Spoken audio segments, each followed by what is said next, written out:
Hello dear students, RS UP board exam YouTube channel पर आप सबका स्वागत है। आज की क्लास में हम लेकर आए कक्षा 12 के सब्जेक्ट फिजिक्स मतलब भौतिक विज्ञान के एक मोस्ट इम्पोर्टेंट चैप्टर जो कि आपका चैप्टर नंबर 1 है, वैद्युत क्षेत्र और गॉस की प्रमेय से संबंधित कुछ महत्वपूर्ण क्वेश्चंस को, जो कि बोर्ड एग्ज़ाम 2021 के लिए बहुत ही इम्पोर्टेंट हैं। यदि आप इन सभी क्वेश्चंस को तैयार कर लेते हैं तो आपके बोर्ड एग्ज़ाम 2021 में कोई भी 90 प्लस नंबर आने से नहीं रोक सकता है। तो दोस्तों, इस वीडियो को जितना हो सके अपने सभी दोस्तों के साथ में शेयर कर दें, और यदि चैनल में पहली बार आए हों तो चैनल को सब्सक्राइब करके बेल आइकन को प्रेस कर लें, जिससे आपका जो हम क्रैश कोर्स चला रहे हैं चैप्टर वाइज वो आपके पास वीडियो जल्दी से पहुंचे और आपके एग्ज़ाम 2021 के बोर्ड एग्ज़ाम की तैयारी अच्छे से हो सके।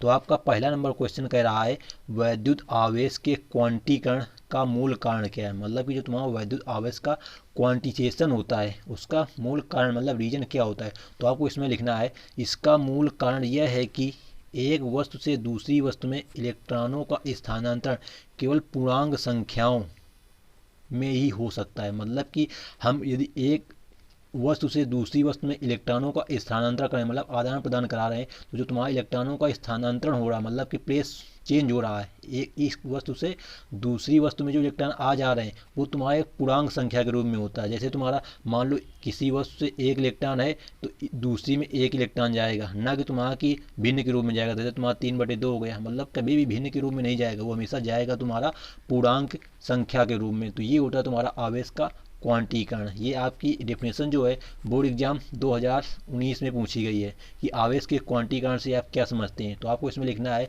एक वस्तु से दूसरी वस्तु में इलेक्ट्रॉनों का स्थानांतरण ही या केवल पूर्ण संख्याओं में स्थानांतरण ही इलेक्ट्रॉनों का या वैद्युत आवेश का क्वांटीकरण कहलाता है। बस आपको इतना लिख देना है, आपको जो इसमें 1 नंबर का क्वेश्चन है उसमें 1 नंबर आपको मिल जाएगा। तो अब देखते हैं क्वेश्चन नंबर दूसरा। तो क्वेश्चन नंबर दूसरा है आपका, जो कि आपका 2013 में पूछा गया है, बोर्ड एग्जाम 2013 में पूछा गया है कि आवेश के रेखीय घनत्व या रेखीय आवेश घनत्व, दो नाम इसके होते हैं, या कह लो कि आवेश के रेखीय घनत्व या रेखीय आवेश घनत्व का अर्थ बताइए। मतलब कि इसकी आपको परिभाषा लिखनी है। तो लिखना है, किसी चालक अथवा अचालक पदार्थ की प्रति एकांक लंबाई पर उपस्थित आवेश को उसका रेखीय घनत्व कहते हैं। मतलब कि एक कोई तुम्हारे पास मान लो चालक तार है, मान लो तुम्हारे पास एक चालक तार है, इसकी लंबाई जो होगी एकांक लंबाई, यहाँ पे क्वेश्चन में कहा गया एकांक लंबाई, जो तुम्हारी लंबाई होगी वो 1 मीटर होगी, पर उपस्थित आवेश मतलब इस पर जो तुम्हारा आवेश उपस्थित है वही तुम्हारा होता है आवेश का रेखीय घनत्व। तो इसको आपको लिखना है इसके आगे की, यदि एल लंबाई के चालक पर एक समान रूप से फैला हुआ आवेश स्मॉल क्यू हो तो आवेश का रेखीय घनत्व लेमडा, इसको लेमडा से दिखाते हैं, लेमडा बराबर होता है Q/L। इसका मात्रक तुम्हारा होता है कूलाम प्रति मीटर। मतलब कि तुम्हारा जो रेखीय आवेश घनत्व का संकेत होता है वो लेमडा होता है, और इसका जो सूत्र होता है वो होता है तुम्हारा Q/L। Q का मात्रक तुम्हारा होता है कूलाम और L का मात्रक मीटर, तो कूलाम प्रति मीटर इसका हो जाएगा मात्रक। क्योंकि आपको इसका प्रयोग कब पड़ता है, जब आप लोग पढ़ते हैं गॉस की प्रमेय का डेरिवेशन, जब अनंत लंबे चालक तार में, उसका यहाँ पे काम पड़ता है रेखीय आवेश घनत्व लेमडा का मान। तो अब देखते हैं अगला प्रश्न। तो आपका अगला प्रश्न है प्रश्न नंबर तीसरा, कह रहा है आवेश के पृष्ठ घनत्व से क्या तात्पर्य है। अभी यहाँ पे तुम्हारे क्वेश्चन में कहा है आवेश का पृष्ठ घनत्व। अभी तुमसे कहा था कि रेखीय घनत्व, मतलब कि रेखीय मतलब देखो एक रेखा, मतलब एक रेखा क्या होती है, एक तुम्हारा क्षण हो सकती है कोई, तो यहाँ पे तुम्हारा पृष्ठ की बात कही, मतलब यहाँ पे क्षेत्रफल की बात कर रहा है। तो लिखना है आपको, किसी चालक अथवा अचालक पदार्थ के प्रति एकांक क्षेत्रफल पर उपस्थित आवेश की मात्रा को आवेश का पृष्ठ घनत्व कहते हैं। मतलब कि जो तुम्हारा है एकांक क्षेत्रफल, मतलब तुम्हारे पास मान लो कोई एक पृष्ठ है, मान लो ये पृष्ठ है, तो इस पर जितना आवेश उपस्थित है उसी आवेश को यम मात्रा को कहते हैं पृष्ठ घनत्व कहते हैं। इसका जो संकेत होता है वो होता है तुम्हारा सिग्मा। तो इसका फार्मूला हो जाएगा सिग्मा बराबर, तो तुम्हारा यहाँ पे जो मात्रक इसका होगा मतलब कि सूत्र हो जाएगा वो होगा सिग्मा बराबर Q/A। Q हो गया उस क्षेत्रफल पर उपस्थित आवेश की मात्रा, बटे हो गया उस जो तुम्हारा एकांक आवेश उपस्थित है जिस क्षेत्र पर उसका क्षेत्रफल हो गया। तो इसका जो मात्रक होगा, क्यू का मात्रक होता है तुम्हारा कूलाम और ए का मात्रक मीटर स्क्वायर, ये तुम्हारा मीटर स्क्वायर है। तो तुम्हारा जो पृष्ठ आवेश घनत्व का सूत्र बनता है वो बनता है सिग्मा बराबर क्यू बटे ए कूलाम प्रति मीटर स्क्वायर। तो उम्मीद करते हैं ये क्वेश्चन भी आपको अच्छी तरह से समझ में आ गया होगा। तो दोस्तों, यदि आप इन सभी क्वेश्चंस की PDF फाइल चाहते हैं तो आप हमें व्हाट्सअप मैसेज भी कर सकते हैं।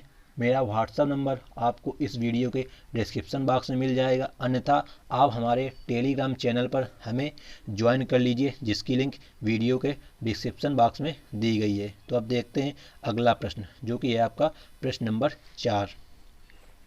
कह रहा है एक इलेक्ट्रॉन वोल्ट की परिभाषा दीजिए तथा इसका संख्यात्मक मान जूल में व्यक्त कीजिए।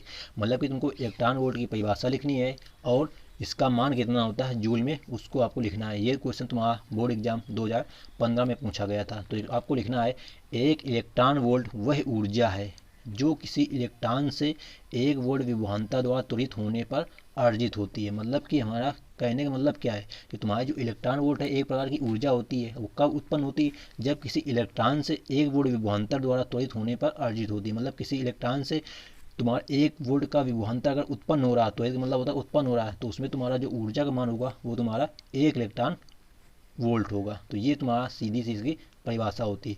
अब अगली बात आती है कि इसका मान कितना होगा। तो लिखा है अर्थात 1 इलेक्ट्रॉन वोल्ट बराबर 1.6 × 10 की घात -19 जूल, जो कि आपका होता है 1 इलेक्ट्रॉन वोल्ट का मान। तो आपको ये ध्यान रखना है, क्योंकि आपको इस पर न्यूमेरिकल आते हैं। कहेगा 1 इलेक्ट्रॉन वोल्ट में, या ऑब्जेक्टिव क्वेश्चन भी बन सकता है कि 1 इलेक्ट्रॉन वोल्ट में कितने जूल होते हैं। तो ऑप्शन आपको होगा वहाँ पे 1.6 × 10 की घात -19 जूल। तो अब देखते हैं अगला प्रश्न। तो आपका अगला मोस्ट इम्पोर्टेंट क्वेश्चन है, जो कि आपके बोर्ड एग्जाम में कई बार पूछा जाता है। तो इसमें है क्या, देखते हैं ज़रा। तो आपका जो नियम है वो कह रहा है कूलाम का वैद्युत बल संबंधी नियम लिखिए। मतलब जो तुम्हारा कूलाम का नियम होता है उसके बारे में आपको लिखना है। तो कूलाम का वैद्युत बल संबंधी नियम लिखिए। या क्वेश्चन पूछ सकता है कि 2 बिंदु आवेशों के बीच लगने वाला आकर्षण अथवा प्रतिकर्षण बल के लिए कूलाम का सूत्र लिखिए। तो आपको देखो यहाँ पे सूत्र लिखने की बात कर रहा है, तो केवल आपको सूत्र लिख देना है। अगर कहेगा वैद्युत बल संबंधी नियम लिखिए, तो आपको पहले नियम लिखना है, उसके बाद में आपको सूत्र लिखना है। तो सबसे पहले आपको हेडिंग डालनी है कूलाम का नियम। तो आपको इसके बाद में लिखना क्या, देखो जरा ध्यान से। आपने हेडिंग डाल दिया कूलाम का नियम, लिखना है 1785 में फ्रांसीसी वैज्ञानिक, मतलब कि जो तो कूलाम थे तुम्हारे, वो एक फ्रांसीसी वैज्ञानिक थे। कूलाम ने 2 बिंदु आवेशों के बीच कार्य करने वाले बल के संबंध में एक नियम दिया। मतलब कि 2 आवेश हैं, उनके बीच जो बल कार्य करता है उसके संबंध में एक नियम को दिया, जिसे कूलाम का नियम कहते हैं।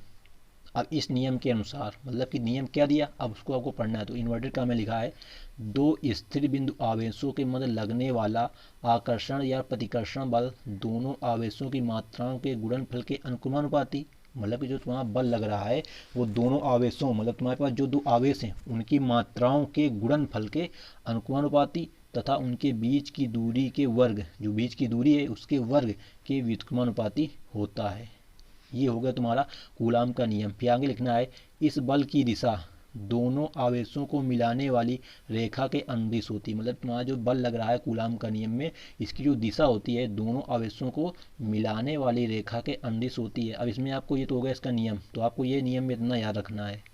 अगर आप ये जो इसमें थोड़ा परिचय लिखा गया इसको नहीं भी लिखोगे तो कोई भी गलत नहीं होगा। बस आपको यहाँ पे इन्वर्टेड काम में जो लिखा है यहाँ से याद करना है कि 2 स्थिर बिंदु आवेशों के मध्य लगने वाला आकर्षण या प्रतिकर्षण बल दोनों आवेशों की मात्राओं के गुणनफल के अनुक्रमानुपाती तथा उनके बीच की दूरी के वर्ग के व्युत्क्रमानुपाती होता है। कामा इन्वर्टेड कामा क्लोज कर देना है। फिर आगे लिख देना है इस बल की दिशा दोनों आवेशों को मिलाने वाली रेखा के अनुदिश होती है। अब देखो इसका चित्र कैसे बनाना है आपको। तो इसमें लिखा गया है यदि 2 बिंदु आवेश Q1 व Q2 एक दूसरे से L दूरी पर या R दूरी पर स्थित हो। यहाँ पे वैसे चित्र में R दिखा गया, यहाँ पे तुम्हारा L हो गया सॉरी से, यहाँ से R आपको दिखाना है। मतलब कि तुम्हारे जो 2 बिंदु आवेश देखो ये दिखाए गए हैं, एक ये, इनकी दूरी कितनी है, R है। तो कूलाम के नियम से उनके बीच बल का मान देखो क्या होगा। अब आपको कूलाम का नियम यहाँ पर याद करना है क्या। तो आपने कूलाम का नियम पढ़ा कि जो बल होता है वो दोनों आवेशों की मात्राओं के गुणनफल क्या होता है, अनुक्रमानुपाती होता है। देखो वही यहाँ समझाया गया है कि F बल लगेगा अनुक्रमानुपाती Q1 इंटू Q2। अब ये Q1 Q2 कहाँ से आया, क्योंकि दोनों आवेशों की मात्राओं के गुणनफल के अनुक्रमानुपाती यहाँ गुणा हो गया। तथा दूसरा नियम क्या था कि जो बल होता है तुम्हारा अनुक्रमानुपाती होता है 1/r² के, दूरी के वर्ग के व्युत्क्रमानुपाती। देखो ये हो गया पहला, ये होगा दूसरा समीकरण। तो अगर तुमको नियम याद है तो इसका जो डेरिवेशन होता है बहुत सिंपल होता है। आपको पेपर में क्या करना है, इसी प्रकार एक चीज़ बना लेना है, एक Q1 आगे रख देना है, एक तरफ Q2, बीच की दूरी r ले लेना है। बस आपको नियम के हिसाब से लिख देना है कि F अनुक्रमानुपाती Q1 Q2 तथा F अनुक्रमानुपाती 1/r²। अब हम क्या करेंगे, ये दो तुम्हारे पास समीकरण है, इनको मिला देंगे। देखो दोनों में तुम्हारा F सेम है, मतलब कि लेफ्ट हैंड साइड सेम है, तो राइट हैंड साइड क्या जुड़ जाएंगे, तो हो जाएगा F अनुक्रमानुपाती Q1 Q2/r² हो गया। देखो जरा ये वाला समीकरण। इसके बाद में लिखना है F बराबर K इंटू Q1 Q2/r²। अब ये K कहाँ से आ गया, तो K एक तुम्हारा अनुक्रमानुपाती नियतांक है। देखो यहाँ लिखा है ना, K एक अनुक्रमानुपाती नियतांक है। प्रयोगों द्वारा K का मान 9.0 × 10⁻⁹ न्यूटन मीटर स्क्वायर प्रति कूलाम स्क्वायर प्राप्त किया गया है।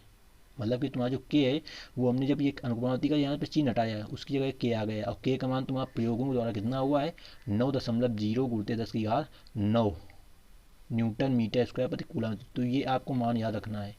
इसी को हम बोलते हैं 1/4πε0, मतलब 1/4 का मान भी इतना ही होता है, 9 × 10⁹ न्यूटन मीटर स्क्वायर प्रति कूलाम स्क्वायर। अब आपको देखो आगे सूत्र बनाया गया है कि F बराबर 9.0 × 10⁹ इंटू Q1 Q2/r² न्यूटन, क्योंकि बल का मात्रा तुम्हारा न्यूटन होता है। लिखा है वायु अथवा निर्वात में K बराबर 1/4πε0 भी लिखा जाता है, मतलब कि तुम्हारा वायु या निर्वात है तो वहाँ पे हम K के लिए तुम्हारा लिख सकते हैं सीधा फार्मूले में 1/4πε0। तो वही देखो यहाँ लिख दिया गया था F बराबर 1/4πε0 Q1 Q2/r²। तो ये हो जाता है तुम्हारा कूलाम के नियम के लिए जो सूत्र निकल के आता है बल का। अब ये बल तुम्हारा होता है आकर्षण का भी हो सकता है और प्रतिकर्षण का भी हो सकता है। तो उम्मीद करते हैं यदि आपके बोर्ड एग्जाम में कूलाम का नियम संबंधी कोई भी परिभाषा या सूत्र पूछा जाता है तो आप उसे बड़ी अच्छी तरीके से एक्सप्लेन करके समझा देंगे। तो आप देखते हैं अगला क्वेश्चन। देखो अगला क्वेश्चन देखने पहले यहाँ पे थोड़ा और बताया गया है कि तुम्हारे यहाँ पे हैं क्या सब। तो यहाँ लिखा है यहाँ एप्सिलॉन नॉट, इसको एप्सिलॉन 0 पढ़ो या एप्सिलॉन नॉट पढ़ो, को वायु या निर्वात की वैद्युतशीलता कहते हैं। मतलब कि एप्सिलॉन 0 या एप्सिलॉन नॉट को वायु या निर्वात की वैद्युतशीलता कहते हैं। इसका मान मतलब केवल एप्सिलॉन नॉट का मान कितना होता है 8.85 × 10⁻12 कूलाम स्क्वायर प्रति न्यूटन मीटर स्क्वायर होता है। मतलब कि इनको एप्सिलॉन नॉट का मान भी पता होना चाहिए कितना होता है। ये देखो लिखा है 8.85 × 10⁻12 कूलाम स्क्वायर प्रति न्यूटन मीटर स्क्वायर होता है। अब आगे लिखा है इसमें यदि दोनों आवेशों के बीच माध्यम वायु के स्थान पर कोई परावैद्युत माध्यम तेल कांच अभ्रक आदि हो, मतलब कि अब यहाँ पे कोई माध्यम आ जाए तो तुम्हारा जो बल का सूत्र होता है ये आ जाता है F बराबर 1/4πε0 K। अब ये क्या आ गया, कोई माध्यम होता है तो उसके लिए K का यूज करते हैं, जैसे तुम्हारा तेल हो गया, कांच हो गया, अभ्रक हो गया, और तुम्हारा सूत्र पूरा वही रहेगा Q1 Q2/r²। बल का मात्रक न्यूटन ही होता है। आगे लिखा गया है कि एक विमाहीन नियतांक है, मतलब जो तुम्हारा K है वो एक विमाहीन, मतलब इसकी कोई विमा नहीं होती है, विमाहीन नियतांक है जिसे पदार्थ का परावैद्युत माध्यम का परावैद्युतांक अथवा विशिष्ट परावैद्युता कहते हैं। डाइलेक्ट्रिक कांस्टेंट जिसे कहते हैं, मतलब परावैद्युतांक कहते हैं। इसका भी आपका सूत्र होता है, इसका सूत्र होता है तुम्हारा K बराबर ε/ε0। इस पर न्यूमेरिकल पूछे जाते हैं। अब तुम्हारा एप्सिलॉन हो गया माध्यम की वैद्युतशीलता, और ε0 अभी आपने पढ़ा है कि निर्वात की वैद्युतशीलता, और K होगा तुम्हारा परावैद्युतांक का मान। तो ये क्वेश्चन में तुम्हारे पास 3 कांस्टेंट होते हैं, 3 में तुमको कोई 2 दिए होगा और 1 का मान पूछा जाता है।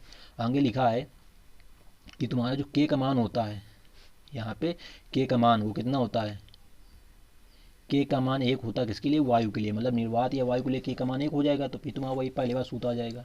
उपयुक्त सूत्र में एप्सिलॉन नॉट K के स्थान पर केवल है लिखते भी हैं तथा एप्सिलॉन को परावैद्युत माध्यम की वैद्युतशीलता कहते हैं। मतलब कि यहाँ पे एप्सिलॉन हो चाहे 6 बन गया है, एप्सिलॉन को परावैद्युत माध्यम की वैद्युतशीलता भी कहते हैं। मतलब कि यहाँ लिखा है उपयुक्त सूत्र में एप्सिलॉन नॉट के स्थान पर केवल हम एप्सिलॉन भी लिख सकते हैं, एप्सिलॉन भी लिख सकते हैं। ये यहाँ पे छूटा हुआ है थोड़ा दोस्तों, तो आपको एक PDF में थोड़ा मॉडिफाइड मिल जाएगा। तो उम्मीद करते हैं आपको ये क्वेश्चन अच्छी तरह से समझ में आ गया होगा, और आपको कूलाम के नियम से संबंधित जो सूत्र होता है ये F बराबर 1/4πε0 Q1 Q2/r², इसको याद रखना है क्योंकि इस पर आपके न्यूमेरिकल पूछे जाते हैं। तो आप देखते हैं अगला क्वेश्चन। तो आपका अगला क्वेश्चन है क्वेश्चन नंबर 6। तो दोस्तों आज की वीडियो थोड़ी बड़ी होने वाली है क्योंकि आज की वीडियो में हम चैप्टर नंबर 1 को पूरा कंप्लीट कराएंगे। तो आपका क्वेश्चन नंबर 6 कह रहा है विद्युत क्षेत्र की तीव्रता की परिभाषा तथा इसका मात्रक लिखिए। 2015 और 2017 में पूछा हुआ क्वेश्चन है आपका। तो आपको देखो इसमें लिखना क्या है कि पहले हेडिंग डालनी है आपको विद्युत क्षेत्र की तीव्रता। उसमें लिखना है विद्युत क्षेत्र में किसी बिंदु पर रखे परीक्षण आवेश पर लगने वाले बल तथा परीक्षण आवेश के मान की निष्पत्ति। अब निष्पत्ति का मतलब होता है अनुपात को उस बिंदु पर विद्युत क्षेत्र की तीव्रता मतलब ई वेक्टर कहते हैं। मतलब इसका तुम्हारा देखो सूत्र अगर आपको याद है, सूत्र ये होता है ई बराबर एफ बटे क्यू नाट। अब एफ क्या है यहाँ पे परीक्षण आवेश पर लगने वाला बल है और क्यू नाट क्या है परीक्षण आवेश है। तो आपको देखो परिभाषा इसी सूत्र से बन गई कि किसी विद्युत क्षेत्र में किसी बिंदु पर रखे परीक्षण आवेश पर लगने वाले बल तथा परीक्षण आवेश के मान की निष्पत्ति यानी कि अनुपात को उस बिंदु पर विद्युत क्षेत्र की तीव्रता ई वेक्टर कहते हैं। इसका फार्मूला आपको याद रखना है क्योंकि इस पर न्यूमेरिकल आएंगे। ई वेक्टर बराबर एफ वेक्टर बटे क्यू नाट। ई और एफ में वेक्टर क्यों लगा है क्योंकि ई और वेक्टर तुम्हारे क्या होते हैं सदिश राशियाँ होती है। इसका मात्रक क्या होता है तुम्हारा न्यूटन प्रति कूलाम इसका मात्रक होता है। तो आपको ये सूत्र हमेशा याद रखना है कि ई बराबर एफ बटे क्यू या ई वेक्टर बराबर एफ वेक्टर बटे क्यू नाट होता है। तो अब देखते हैं अगला प्रश्न। तो इसी क्रम में आपका अगला प्रश्न है प्रश्न नंबर 7। कह रहा है 1.5 गुणित 10 की घात -3 कूलाम आवेश पर, जो तुम्हारा कूलाम मतलब कि किसका मान है क्यू का मान तुम्हारा होता है। क्यू का मान है 1.5 गुणित 10 की घात -3 कूलाम आवेश पर 2.25 न्यूटन का बल। ये किसका मान है एफ। हमेशा देखो कूलाम लिखा हो तो क्यू का मान होता है, अगर न्यूटन मात्रक लिखा है तो मतलब बल का मान है। कार्य करता है उस बिंदु पर विद्युत क्षेत्र की तीव्रता की गणना कीजिए। देखो जैसा हमने आपको अभी बताया कि इस पर क्वेश्चन पूछे जाते हैं तो वही क्वेश्चन पर आपका यहाँ पे न्यूमेरिकल पूछ लिया गया। देखो यहाँ पे सबसे पहले लिखना आपको दिया है हल में Q बराबर 1.5 गुणित 10 की घात -3 कूलाम, F बराबर 2.25 न्यूटन। कह रहा विद्युत क्षेत्र की तीव्रता निकालनी है यहाँ पे, मतलब विद्युत क्षेत्र की तीव्रता सबसे पहले आपको उसका संकेत पता होना चाहिए तो वो होता है ई। तो हमको ई क्यू और एफ में एक संबंध भी हमने आपको बताया कि ई बराबर होता है एफ बटे क्यू। देखो सूत्र लग गया ई बराबर एफ बटे क्यू रखो या क्यू ना रखो, दोनों मतलब दोस्तों एक ही होता है। तो यहाँ एफ का मान है तुम्हारा 2.25 बटे क्यू का मान है 1.5 गुणित 10 की घात -3। जब इसको हम हल करते हैं तो ये घातें जो माइनस की 3 है ये ऊपर जाएंगी प्लस की 3 हो जाएंगी, तो मतलब 2250 हो जाएगा। एक जीरो यहाँ से हटे, दशमलव हटेगा नीचे वाला ये वाला 1.5 वाला, तो ऊपर एक जीरो बढ़ जाएगा। तो इसका हम भाग देंगे तो आएगा 1500 न्यूटन प्रति कूलाम। तो ये आ जाता है तुम्हारा उस बिंदु पर विद्युत क्षेत्र की तीव्रता का मान। तो उम्मीद करते हैं इस प्रकार के क्वेश्चंस को आप बड़ी सरलता से हल कर लेंगे। तो अब देखते हैं अगला प्रश्न। तो आपका अगला प्रश्न देखो क्या है। तो आपका अगला प्रश्न है प्रश्न नंबर 8। कह रहा है 5.0 गुणित 10 की घात -8 कूलाम बिंदु आवेश से, मतलब ये किसका मान है क्यू का मान तुम्हारा हो गया क्योंकि कूलाम कह दिया। बिंदु आवेश से कितनी दूरी, मतलब दूरी का मान आर का मान तुमसे पूछ लिया गया कितनी दूरी, मतलब कि दूरी पूछ रहा है। हम तो तुमसे कह दें कि कितनी दूरी जाना है, मतलब इनको दूरी पता करनी है कितनी दूरी जाना है, मतलब आर दूरी जाना है। तो ये आर का मान तुमसे पूछा गया क्वेश्चन है। फिर कह रहा है विद्युत क्षेत्र की तीव्रता 450 वोल्ट प्रति मीटर होगी, मतलब कि तुमको पास ई का मान दे दिया। अब देखो दोस्तों ये तुम्हारा सूत्र थोड़ा अलग टाइप का है। ये होता है तुम्हारा सूत्र किसी बिंदु आवेश के कारण विद्युत क्षेत्र की तीव्रता का सूत्र। वो क्या होता है जरा हम आपको बताते हैं। ये सूत्र होता है तुम्हारा ई बराबर 1/4πε0 और Q बटे आर स्क्वायर। ये होता है सूत्र तुम्हारा किसी बिंदु आवेश के। तो यहाँ पे तुमको आर का मान निकालना है, ई का मान तुम्हारे पास दिया है और हमको आपको बताया है कि 1/4πε का मान कितना होता है 9.0 गुणित 10 की घात 9 या 9 गुणित 10 की घात 9 न्यूटन मीटर स्क्वायर प्रति कूलम स्क्वायर। और Q का मान तुम्हारे पास क्वेश्चन में दे दिया है। ये सब मान इस सूत्र में हम रख देंगे तो हमारा जो आर का मान है वो निकल के आ जाएगा। तो देखो हल किया गया है। सबसे पहले लिखना है Q बराबर 5.0 गुणित 10 की घात -8 कूलम, ई बराबर 450 वोल्ट प्रति मीटर। तो सूत्र लगाना ई बराबर, देखो यहाँ पे सीधा सूत्र में मान ही रख दिया गया है। वैसे तुम्हारा सूत्र में मान क्या होता है 1/4πε0 होता है, उसका मान तुम्हारा कितना होता है 9 गुणित 9 गुणित Q बटे आर स्क्वायर। हमको निकालना है यहाँ पे आर स्क्वायर का मान। तो देखो यार सबसे पहले ई का मान कितना है 450, उसको रखा गया बराबर 9 गुणित 9 गुणित Q का मान 5.0 गुणित 10 की घात -8 बटे आर स्क्वायर। देखो जरा ये आर स्क्वायर जाएगा तुम्हारे इधर भाग में, इधर आ जाएगा अंश में। तो 9 पन्ना 45 हो जाएगा, 9 गुणित 5 45 गुणित 10 की घात 9 और 10 की घात -8, तो 10 की घात 1 बचेगा मतलब 10 बचेगा बटे तुम्हारा रहेगा 450। तो 45 दिया मन ऊपर 450 हो जाएगा और नीचे भी 450, तो दोनों आपस में कट जाएंगे तो आंसर कितना है 1 मीटर। कि आर स्क्वायर बराबर 1 आएगा। अब 1 का स्क्वायर तो 1 ही होता है, तो आर का मान भी तुम्हारा 1 मीटर आ जाएगा। मतलब तुम्हारा जो बिंदु है कितनी दूरी पर है, 1 मीटर पर है, जहाँ पर तुम्हारी वैद्युत क्षेत्र की तीव्रता 450 वोल्ट प्रति मीटर होगी। तो इसके लिए भी आपको अगर इस पर क्वेश्चन आते हैं कि एक बिंदु आवेश दे दे और वैद्युत क्षेत्र की तीव्रता दे दे और तुमसे दूरी पूछ लिया, तो आपको ये सूत्र याद रखना है, E बराबर 1/4πε0, या उसकी जगह सीधा मान रख दो 9 × 10⁹ इंटू Q/r स्क्वायर से हल किया जाता है। तो अब देखते हैं प्रश्न नंबर अगला। तो अगला आपका प्रश्न बिल्कुल सिंपल सा है, बस आपको यहाँ पे क्या ध्यान देना है, कह रहा आवेशित खोखले गोलाकार चालक के भीतर वैद्युत क्षेत्र की तीव्रता कितनी होती है। मतलब एक आपका आवेशित खोखला गोला है, ये तुम्हारा कैसा गोला, खोखला है, तो इसके अंदर तुम्हारा वैद्युत क्षेत्र की तीव्रता कितनी होती है अंदर। तो देखो इसके अंदर जो वैद्युत क्षेत्र की तीव्रता होती है किसी बिंदु पर, कोई बिंदु ले लो, तो हमेशा होती है तुम्हारे शून्य, क्योंकि अंदर जो तुम्हारा होता है आवेश नहीं होता, क्योंकि खोखला है, और तुम्हारा जो वैद्युत क्षेत्र वहीं पर होगा जहाँ पे आवेश तुम्हारा उपस्थित होता है। तो खोखले के अंदर कहीं तुम्हारा आवेश हो नहीं सकता है, इसलिए तुम्हारा जो वैद्युत क्षेत्र की तीव्रता होगी कितनी होगी, शून्य होगी। तो आपको ध्यान रखना है कि आवेशित खोखले गोलाकार चालक के भीतर किसी भी बिंदु पर वैद्युत क्षेत्र की तीव्रता का मान शून्य होता है। अब देखते हैं अगला प्रश्न, प्रश्न नंबर 10। तो आपका प्रश्न नंबर देखो 10 क्या कह रहा है, 0.1 मीटर त्रिज्या के एक गोली चालक को कितना आवेश, सॉरी यहाँ पे आदेश लिख गया है, आवेश होगा, आवेश दिया जाए कि चालक के पृष्ठ पर वैद्युत क्षेत्र की तीव्रता 900 वोल्ट प्रति मीटर हो जाए। तो जैसा हमने आपको अभी क्वेश्चन नंबर 8 बताया था, उसी प्रकार है क्वेश्चन ये भी। इसमें क्या तुम्हारे पास देखो, ये आर 0.1 मीटर त्रिज्या कह रहा है, मतलब ये आर का मान तुम्हारा हो जाएगा 0.1 मीटर। गोली चालक को कितना आवेश दिया जाए, मतलब यहाँ पे तुम्हारे पास क्यू का मान पूछा गया है, कह रहा है क्यू का मान कितना होगा, कितना आवेश दिया जाएगा चालक के पृष्ठ पर वैद्युत क्षेत्र की तीव्रता जो मतलब ई का मान 900 वोल्ट प्रति मीटर हो जाए, ये तुम्हारा ई का मान है 900 वोल्ट प्रति मीटर हो जाए।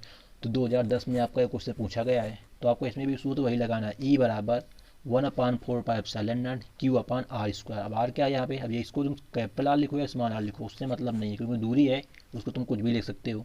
तो देखो हमने आपको बताया था अभी, देखो इसके पहले वाले सवाल में 8वें में यही सूत्र लगा था, 9 × 10⁹ × Q/r स्क्वायर। तो यहाँ पे हमको Q का मान निकालना है, तो देखो R जो भाग में इधर चला जाएगा तुम्हारा किसमें, गुणा में E के साथ में, और ये बटे आ जाएगा 9 × 10⁹ देखो जरा यहाँ पे बना है Q बराबर E × r स्क्वायर बटे 9 × 10⁹ तो E का मान तुम्हारे पास कितना, देखो जरा यहाँ पे, तो E का मान तुम्हारे पास यहाँ पे कितना है 900। तो E का मान यहाँ पे 900 रख दिया गया, गुणते R का मान 0.1 का स्क्वायर रख दिया गया, बटे 9 × 10⁹ तो देखो जरा यहाँ पे 9 से 9 तुम्हारा कट जाएगा, 2 जीरो बचेंगे, ये घात 9 ऊपर जाएगी, माइनस की हो जाएगी, माइनस का 9, यहाँ पे प्लस का 2 घाते हैं, यहाँ पे प्लस की 2 घाते रहेंगे, क्योंकि यहाँ पे 0.1 का स्क्वायर करेंगे तो ये तुम्हारा मान आएगा 0.01 आएगा। तो 2 घाते हैं मतलब माइनस की 2, मतलब ये हो गए, और 2 यहाँ पहले से तो ये हो जाएगा कट के 0 हो जाएगा, और ये तुम्हारा 10 की घात माइनस का 9 ऊपर पहुँच जाएगा। तो तुम्हारा जो मान आएगा, मतलब कि चालक के पृष्ठ पर जो वैद्युत क्षेत्र की तीव्रता कितना आवेश दिया जाए, 10 की घात -9 कूलाम का आवेश दिया जाएगा, आवेश जब भी उस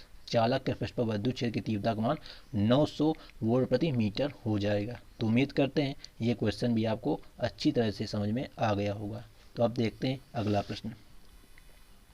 तो आपका अगला प्रश्न इसी पर आधारित एक है, क्या है देखते हैं जरा। तो आपका प्रश्न कह रहा है, दो पतली धातु की प्लेटें एक दूसरे से बहुत निकट और समांतर हैं, मतलब दो प्लेटें रखी हैं बहुत ही निकट हैं और एक दूसरे क्या है, समांतर हैं, जैसे तुम्हारी रेल की पटरी होती है। तो प्लेटों पर विपरीत प्रकार के आवेश के पृष्ठ घनत्वों के परिमाण, देखो यहाँ पे क्या कहा गया है, पृष्ठ घनत्वों के मान, मतलब कि सिग्मा का मान दिया यहाँ पे, क्योंकि तुम्हारी जो प्लेटें होंगी उसमें सिग्मा, अभी हमने आपको परिभाषा बताई थी कि आवेश का पृष्ठ घनत्व क्या होता है, सिग्मा बराबर Q/A होता है।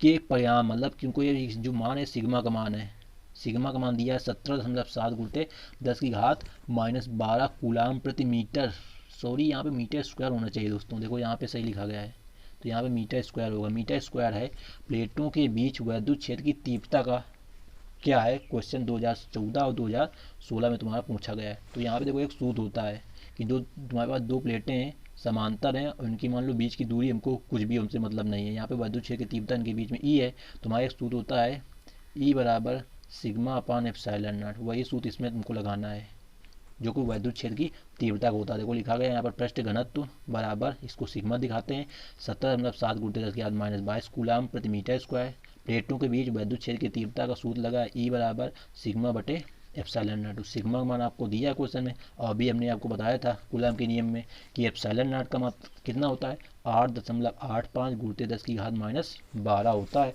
तो उसका मान रख दिया गया है यहाँ पे। तो आपको ये सब मान दोस्तों याद करना है। अब क्या करेंगे, दशमलव से दशमलव हटाने के लिए यहाँ एक जीरो बढ़ा लेंगे, 17.70 हो जाएगा। दशमलव भाग देंगे तो लगभग तुम्हारा 2 बार चला जाएगा, 8 दूनी 16, 2 बार जाएगा। और देखो घातें माइनस की 12 नीचे हैं, ऊपर माइनस की 22 हैं, तो ऊपर कितनी माइनस की 10 बच जाएंगे। तो आ गया 2 गुणित 10⁻−10 न्यूटन प्रति कूलाम, क्योंकि वैद्युत क्षेत्र की तीव्रता का मात्रक तुम्हारा होता है न्यूटन प्रति कूलाम। तो उम्मीद करते हैं यदि आपके बोर्ड एग्जाम में इस पर क्वेश्चन आ रहे हैं तो आप उन्हें बड़ी सरलता से हल कर लेंगे। तो अब देखते हैं अगला प्रश्न। तो अगला प्रश्न भी आपका बिल्कुल सिंपल है।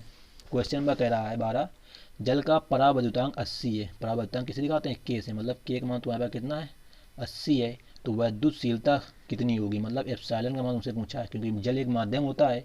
और हमको बताया था अभी तुमको कि एप्सिलॉन और एप्सिलॉन नॉट में एक संबंध होता है। सूत्र हमने बताया आपको क्या होता है, सूत्र होगा तुम्हारा के बराबर एप्सिलॉन बटे एप्सिलॉन नॉट। मतलब कि परावैद्युतांक की परिभाषा अगर आपको लिखनी है तो लिखनी है माध्यम की वैद्युतशीलता तथा निर्वात की वैद्युतशीलता के अनुपात को उस माध्यम का परावैद्युतांक के कहते हैं। तो देखो यहाँ से हमको निकालना किसका, एप्सिलॉन का मान। तो ये जो एप्सिलॉन नॉट है के साथ में गुणा में चला जाएगा। देखो वही सूत्र यहाँ लिखा गया है एप्सिलॉन बराबर एप्सिलॉन नॉट गुणित के। तो एप्सिलॉन नॉट का मान आपको पता होना चाहिए 8.85 गुणित 10⁻12 होता है। गुणित के का मान तुम्हारे पास 80, गुणित 80 कर देंगे, तो इन दोनों को गुणा कराएंगे हम तो 708 गुणित 10⁻12 कूलाम प्रति न्यूटन मीटर स्क्वायर आ जाएगा तुम्हारा एप्सिलॉन का मान।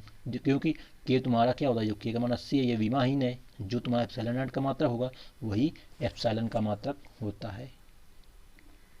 तो आपका अगला प्रश्न है प्रश्न नंबर 13। ये भी आपका थोड़ा सिंपल सवाल है। तो देखो दोस्तों, आपके जो बोर्ड एग्जाम में है वो कभी कभी बहुत सिंपल क्वेश्चन पूछ लिए जाते हैं। जैसे तुम्हारा क्वेश्चन 2010 और 2017 में पूछा गया है, 1 नंबर का पूछा गया क्वेश्चन। तो बस आपको फार्मूला याद होने चाहिए। अगर आपको फार्मूला याद है तो क्वेश्चन किसी भी प्रकार का हो, और आपको कैलकुलेशन अच्छे से आनी चाहिए कि कैलकुलेशन किस प्रकार करते हैं। तो आपका क्वेश्चन कह रहा है एक कूलाम में कितने इलेक्ट्रॉन होते हैं। अब यहाँ कह रहा है एक कूलाम, अब कूलाम मात्रक होता है आवेश का, मतलब समझ जाओ कि क्यू का मान तुम्हारे पास 1 है, और कितने इलेक्ट्रॉन मतलब इलेक्ट्रॉनों की संख्या की बात करें, मतलब एन का मान तुमको निकालना है।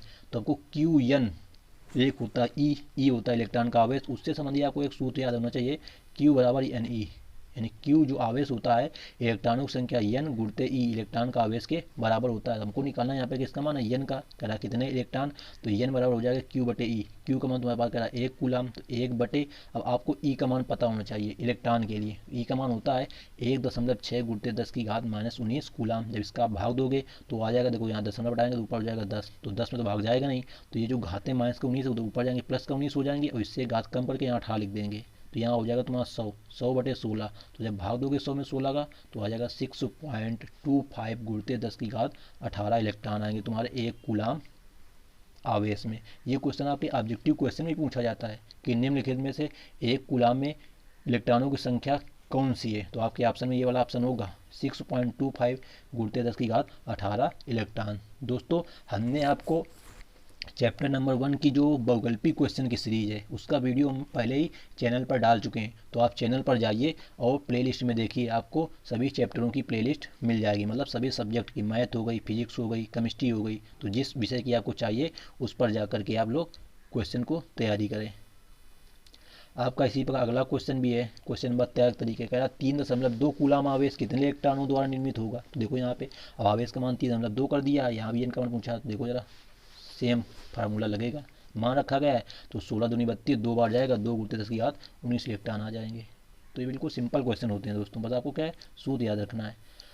अब आपका अगला क्वेश्चन है जो कि आपके कूलाम के नियम पर आधारित है।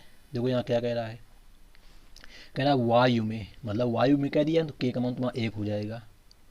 एक दूसरे से 30 सेंटीमीटर दूरी पर रखे दो छोटे आवेशित गोलों पर क्रमशः, मतलब कि सॉरी दोस्तों, जो दूरी तुम्हारी 30 सेंटीमीटर है, मतलब कि एक आवेश मान लो यहाँ एक आवेश है, इनके बीच की तो दूरी तुम्हारी 30 सेंटीमीटर, एक यहाँ पे आवेश है, एक यहाँ पे आवेश है। एक आवेश का मान तुम्हारा है 2 गुणित 10⁻7 कूलाम, और दूसरे का है 3 गुणित 10⁻7 कूलाम आवेश है। उनके बीच बल, तो इनको यब का मान निकालना है। तो वह कठिन है दोस्तों, कुछ नहीं है। आर का मान तुम्हारा 30 सेंटीमीटर है, हमेशा इसको मीटर बनाना। तो 30/100 हो जाएगा, या 30 गुणित 10⁻2, या 30/100 करेंगे तो 0.3 मीटर आ जाएगा। देखो आर का मान ये आया तुम्हारा 0.3 मीटर। Q1 का मान पहला आवेश, Q2 का मान दूसरा आवेश, बल का मान पूछा है तो आपको तुरंत माइंड में याद आना चाहिए कि कूलाम का नियम क्या होता है। तो आपका कूलाम का नियम क्या होता है, F बराबर 1/4πε0 Q1 Q2 बटे R²।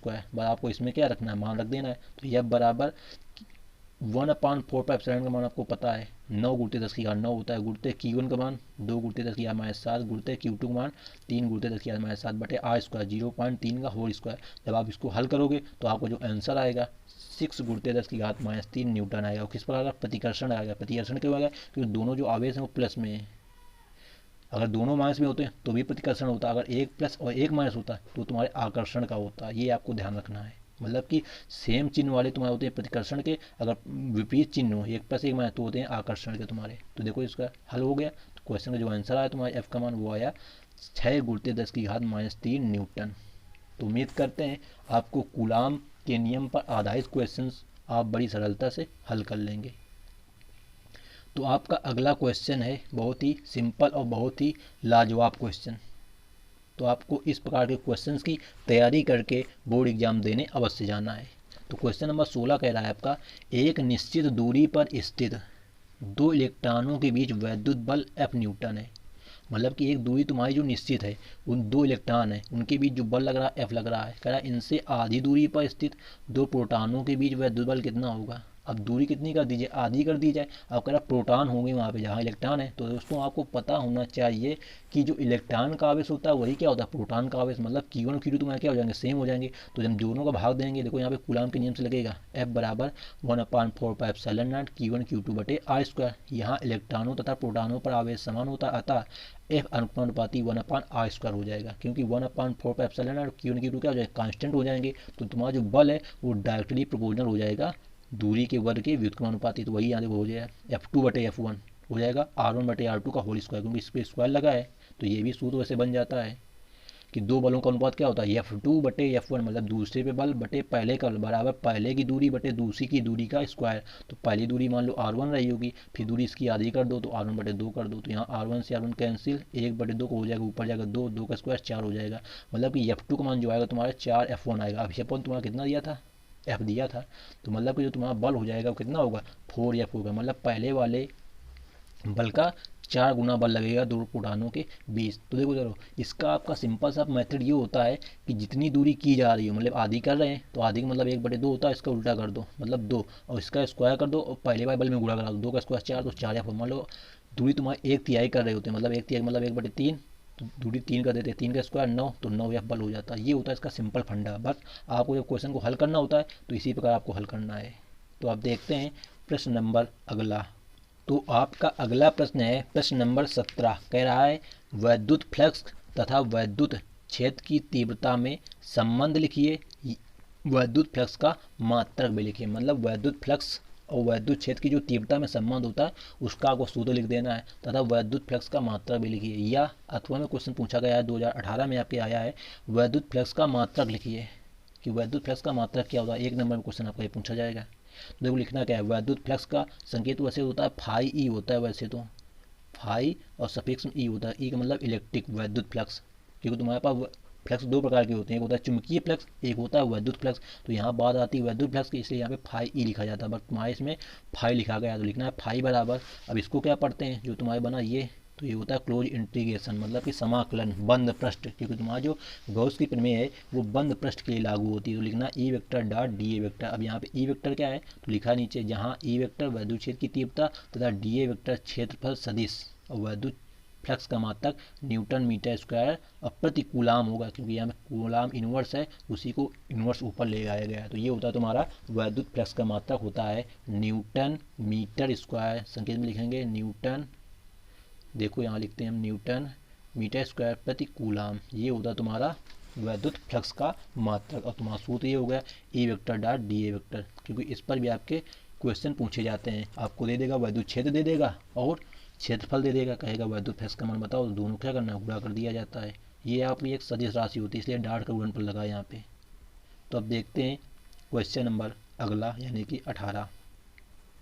तो आपका क्वेश्चन नंबर 18 कह रहा है किसी घन के केंद्र पर 10 माइक्रो कूलाम का एक आवेश रखा है। मतलब एक घन है, उसके केंद्र पर एक आवेश है जिसका मान तुम्हारे पास 10 माइक्रो कूलाम है। मतलब एक क्यू का मान तुम्हारे पास हो गया। अब यहाँ पे माइक्रो में दिया है, तो माइक्रो मतलब कितना होता है 10 की घात माइनस का 6, मतलब कि 10 गुणित 10 की घात माइनस 6 तुम्हारा हो गया क्यू का मान। घन के एक फलक से निकलने वाले वैद्युत फ्लक्स की गणना कीजिए। तो हमने दोस्तों अभी आपको फार्मूला बताया है कि वैसे तुम्हारा फार्मूला जो होता है वैद्युत फ्लक्स का क्या होता है, ई बराबर हमने बताया, देखो पहले इसमें क्या होता है हमने ये बताया, ई वेक्टर डॉट डी वेक्टर। अब ई का मान तुम्हारा कितना होता है यहाँ पे 1/4πε0 होता है इंटू क्यू बटे आर स्क्वायर होता है, और इंटू ए का मान तुम्हारा 4πr² होता है क्योंकि गोला होता है। तो यहाँ क्या होगा 4πr², 4πr² कट जाएगा, सूत्र क्या बनेगा क्यू बटे एप्सिलॉन नॉट बनेगा। वही सूत्र देखो यहाँ पे लगाया गया है क्वेश्चन नंबर तुम्हारा अगले में कि वैद्युत फ्लक्स फाई बराबर 1/6 Q/ε। अब यहाँ पे 1/6 कहाँ से आया, तो दोस्तों आपको पता होगा जो घन होता है उसमें 6 फलकें होती हैं, इसलिए यहाँ पे क्वेश्चन में कह रहा है एक फलक से, तो एक फलक से मतलब कि 6 का भाग देना पड़ेगा, इसलिए सूत्र बन गया है 1/6 Q/ε। अब आपको इसमें मान रखना है और क्वेश्चन को हल कर लेना है। तो देखो यार हल किया गया है 1/6 ब्रैकेट में क्यू का मान 10 गुणित 10 की घात माइनस 6, 10 की माइनस 6 कहाँ से आया हमने बताया माइक्रो का मतलब होता है 10 की घात माइनस 6, कूलाम बटे एप्सिलॉन का मान होता है 8.85 गुणित 10 की घात माइनस 12 कूलाम स्क्वायर प्रति न्यूटन मीटर स्क्वायर। जब आप इसको हल करोगे तो आपका जो आंसर आएगा वो आएगा 18.83 गुणित 10 की घात 4 न्यूटन मीटर स्क्वायर प्रति कूलाम। तो ये हो जाता है तुम्हारा क्वेश्चन नंबर 18 का आंसर। तो उम्मीद करते हैं यदि आपके बोर्ड एग्जाम में घन से संबंधित कोई प्रश्न पूछा जाता है, अगर तुमसे देखो यहाँ पे कहता है घन के केंद्र से गुजरने वाला, तो घन के केंद्र मतलब कि यह कहता है कि यहाँ पे घन के एक फलक से कहेगा तो 6 का भाग देना, अगर प्रश्न कह दे यानी कि फलक ना कहे तो आपको यहाँ पे केवल सूत्र कितना रखना है क्यू बटे एप्सिलॉन नॉट रखना होता है। बस आपको ये ध्यान रखना है क्योंकि ये क्वेश्चन थोड़ा कन्फ्यूजन वाले होते हैं। तो अब देखते हैं प्रश्न नंबर अगला, प्रश्न नंबर 19। तो देखो आपको प्रश्न नंबर 19 का क्या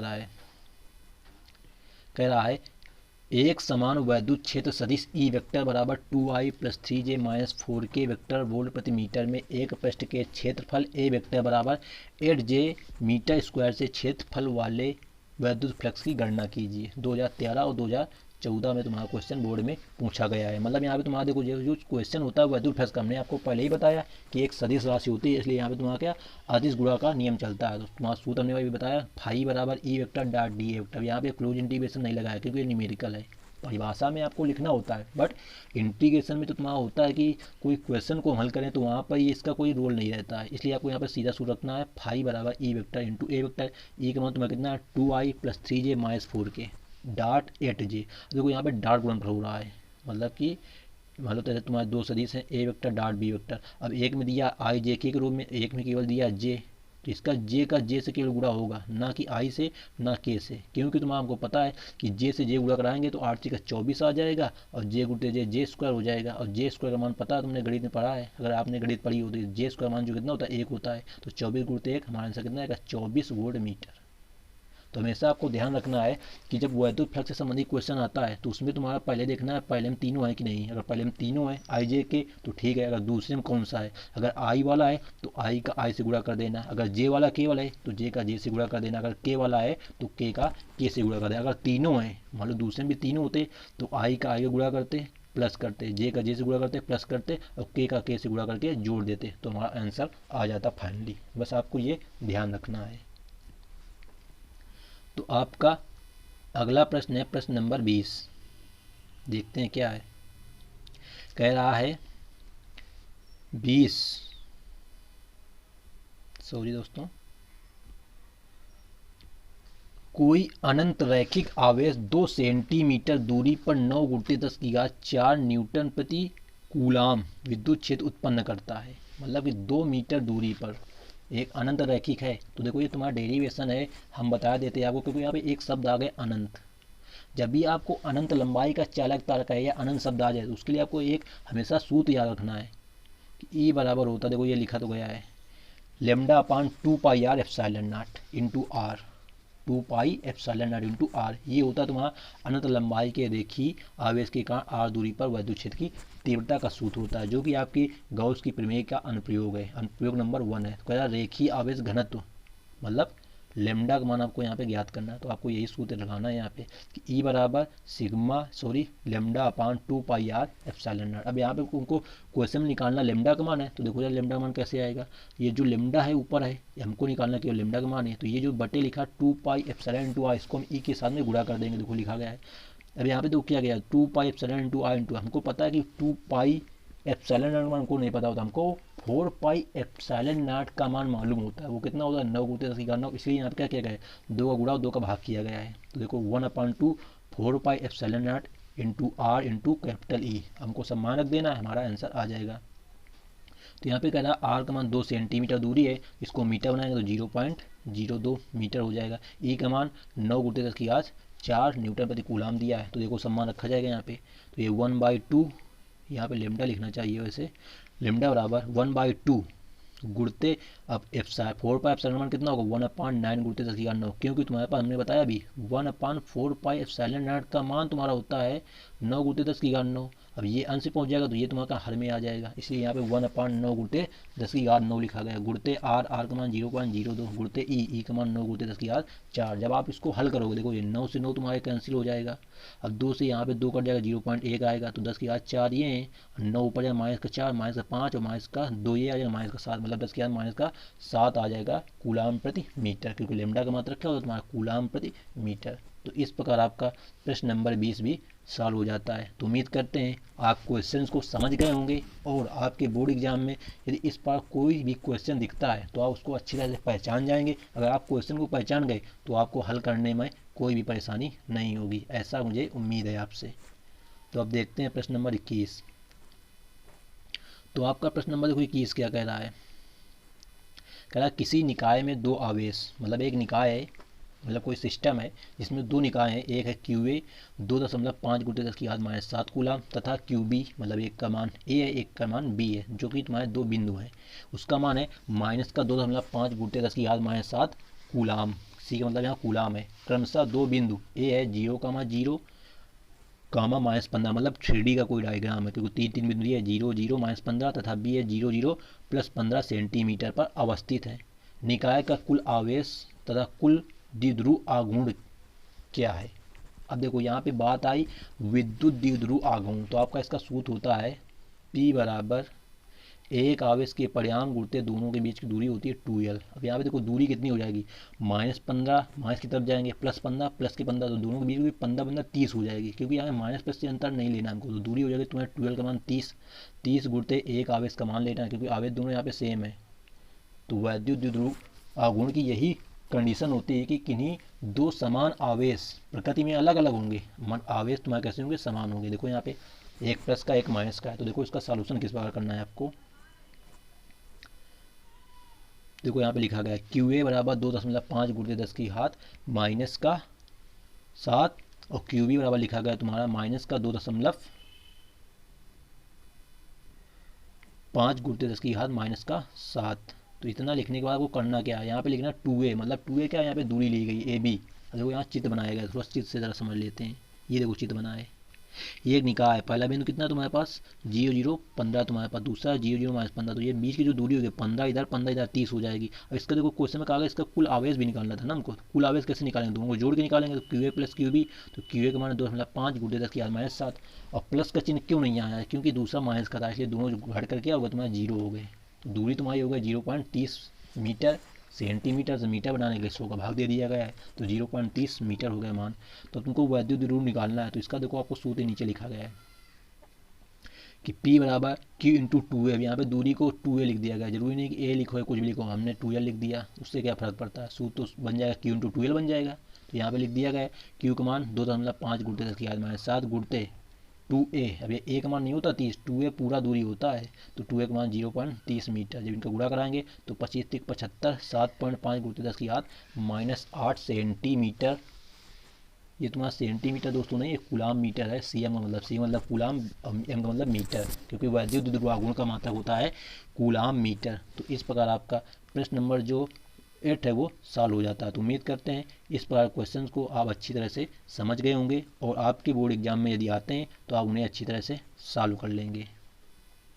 तो आपका अगला प्रश्न है प्रश्न नंबर 22, कह रहा है 4 गुणित 10 की घात -9, 4 गुणित 10 की घात -9 कूलाम मीटर। ये सीएम का मतलब सेंटीमीटर मत समझना दोस्तों, यहाँ पे कूलाम मीटर है। द्विध्रुव आघूर्ण को कोई विद्युत द्विध्रुव 5 गुणित 10 की घात 4 न्यूटन प्रति कूलाम परिमाण के किसी एक समान विद्युत क्षेत्र की दिशा से 30 अंश पर संरेखित है। द्विध्रुव पर कार्यरत बल आघूर्ण का परिमाण परिलक्षित कीजिए। मतलब कि तुम्हारा जो द्विध्रुव है उस पर कितना बल आघूर्ण लगेगा, तो आपको बल आघूर्ण का मान ज्ञात करना है यहाँ पे। तो यहाँ पे तुमको वैद्युत द्विध्रुव आघूर्ण का मान ज्ञात करना है, जिसको बोलते हैं टाउ। मतलब वैद्युत द्विध्रुव आघूर्ण होता है टाउ, इसका सूत्र होता है टाउ बराबर P sine theta, P sine theta. तो यहाँ पे देखो क्वेश्चन तुम्हारा थीटा 30 अंश दिया है, थीटा का मान तुम्हारे पास 30 अंश है, और पी का मान तुम्हारे पास दिया है 4 गुणित 10 की घात -9, ई का मान तुम्हारे पास दे दिया है 5 गुणित 10 की घात -4। सब कुछ तो दिया है, बस आपको क्या सूत्र याद होना चाहिए कि बल आघूर्ण का सूत्र क्या होता है। टाउ बराबर पी साइन थीटा। देखो यहाँ पे दिया है पी बराबर 4 गुणित 10 की घात -9 कूलाम मीटर, ई बराबर 5 गुणित 10 की घात 4 न्यूटन प्रति कूलाम, थीटा बराबर 30 अंश, टाउ का पूछा है। तो लिखा टाउ बराबर पी साइन थीटा का उपयोग करते हुए टाउ बराबर पी का मान 4 गुणित 10 की घात -9 गुणित ई का मान 5 गुणित 10 की घात 4 गुणित साइन 30। अब आपको सब मान याद होने चाहिए। तो देखो 5 को 20 हो जाएगा और 10 की घात -9, 10 की घात 4 घट गया तो 10 की घात -5 बचा, और साइन थीटा का मान 1/2 होता है। तो यहाँ 2 से कटेगा 10 बार कटेगा, मतलब 1 जीरो, तो इसके बाद -4 आ जाएगा तुम्हारा बल आघूर्ण का मान। तो इस प्रकार आपका प्रश्न नंबर जो 22 है वो सॉल्व हो जाता है। तो उम्मीद करते हैं आपको ये सूत्र याद हो गया होगा, टाउ बराबर पी साइन थीटा, जिसको बोलते हैं बल आघूर्ण। तो आपका अगला प्रश्न है प्रश्न नंबर 23।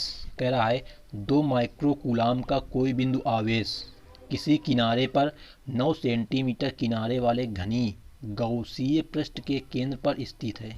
मतलब घनी है तो पृष्ठ से गुजरने वाला नेट फ्लक्स क्या। देखो अभी हमने आपको बताया था कि एक घनी की बात करें, मतलब घन की बात कह रहा है, घन की एक फलक से कहा था तो हमने 6 का भाग दिया था, यहाँ देखो 6 का भाग नहीं दिया गया, क्योंकि यहाँ पे क्या कह रहा है पृष्ठ से गुजरने वाला नेट फ्लक्स कहेगा तो 6 का भाग तुम्हारा यहाँ पे नहीं दिया जाता है। तो यहाँ पे तुमको सूत्र वही लगाना है, फाई बराबर क्यू बटे एप्सिलॉन नॉट। क्यू का मान तुम्हारे पास कितना है 2.0 गुणित 10 की घात -6 बनेगा, क्योंकि माइक्रो मतलब होता है 10 की घात -6, और एप्सिलॉन नॉट का मान आपको पता है 8.85 गुणित 10 की घात -12। जब इसको आप हल करेंगे आंसर आएगा 2.26 गुणित 10 की घात 5 न्यूटन मीटर स्क्वायर प्रति कूलाम। से कूलाम इनवर्स का मतलब प्रति कूलाम होता है, क्योंकि ऊपर घात माइनस के ले जाते हैं तो उसको नीचे लाते हैं तो कूलाम बन जाता है। तो ये हो जाता है तुम्हारा क्वेश्चन नंबर 23 का हल। अब देखते हैं प्रश्न नंबर 24। तो प्रश्न नंबर 24 थोड़ा आपका अच्छा क्वेश्चन है और बहुत सिंपल है। क्या है, एक माइक्रो कूलाम के 2 बराबर एवं विपरीत प्रकार के आवेश 2 मिलीमीटर दूर रखे हैं। उस विद्युत द्विध्रुव का द्विध्रुव आघूर्ण ज्ञात कीजिए। 2017 में क्वेश्चन पूछा गया है। तो यहाँ पे देखो हमने आपको बताया कि 2 बराबर आवेश होंगे विपरीत प्रकार के होंगे, तो मतलब समझ जाना क्या तुम्हारा विद्युत द्विध्रुव है। तो यहाँ पे जो क्यू का मान बनेगा वो बनेगा 1 गुणित 10 की घात -6, क्योंकि माइक्रो लगा है, माइक्रो मतलब होता है 10 की घात -6 का गुणा करना। अब यहाँ पे दूरी तुम्हारी दी है 2 मिलीमीटर, हमको बनाना है इसको मीटर, तो 1 मिलीमीटर में होते हैं 10 की घात -3 मीटर, तो 10 की घात -3 का गुणा करा दिया जाएगा। तो तुम्हारा जो 2L या L का मान बन जाएगा। वैसे यहाँ पे दोस्तों तुम्हारा गलत लिखा है 2L होना चाहिए, यहाँ पे 2L बराबर हो जाएगा 2 मिलीमीटर बराबर 2 गुणित 10 की घात -3 मीटर। अब विद्युत द्विध्रुव आघूर्ण सूत्र होता है P बराबर Q इंटू 2L। अभी हमने ऊपर वाले क्वेश्चन में पढ़ा था, वहाँ लिखा था P बराबर Q इंटू 2A। तो मैंने आपको बताया था दूरी को चाहे 2A लिखो या 2L लिखो, कुछ भी हम लिख सकते हैं। तो यहाँ पे लिखना है P बराबर Q इंटू 2L। P का मान तुम्हारे पास कितना है, सॉरी P का मान तो निकालना ही है, Q का मान है 1.0 गुणित 10 की घात -6 और गुणित 2L का मान है तुम्हारा 2 गुणित 10 की घात -3। देखो यहाँ भी तुम्हारा छूटा है 2 गुणित 10 की घात -3। तो तुम्हारा आंसर कितना आएगा पूरा। दोस्तों यहाँ पे तुम्हारा थोड़ा गलत है, क्योंकि तुम्हारी दूरी 2L पूरी होगी तो ये बात 2 नहीं आएगा, ये बात 2 नहीं आएगा, तुम्हारा केवल आएगा 2 गुणित 10। तो यहाँ पे आंसर जो आएगा वो आएगा 2 गुणित 10 की घात -9 कूलाम मीटर। मतलब कि जो तुम्हारा ये आंसर इसमें आ रहा है 4, ये 4 नहीं आएगा, आएगा 2 गुणित 10 की घात -9 कूलाम मीटर। थोड़ा इसमें तुम्हारा जो प्रिंटिंग है टाइपिंग में मिस्टेक हो गई दोस्तों, थोड़ा ध्यान देना यहाँ पे, ये तो क्वेश्चन थोड़ा इसमें मिसप्रिंट हो गया है, तो आपको ये PDF में अच्छे से मॉडिफाइड कर दिया जाएगा। तो आपको समझ में आ गया होगा क्वेश्चन की किस प्रकार आपको ये क्वेश्चन हल करना है। क्योंकि देखो यहाँ पे एक आवेश यहाँ तो एक आवेश यहाँ है, तो दूरी तुम्हारी डबल थ्रो हो जाएगी। हमने आपको बताया है कि दूरी तुम्हारी पूरी दूरी होती है वही होती है 2l। तो ये दूरी कितनी है तुम्हारे पास 2 मिलीमीटर है, तो वही तुम्हारा 2 मिलीमीटर 2l का मान होगा, ना कि तुम्हारा केवल l का मान होगा। तो अब देखते हैं प्रश्न नंबर 25।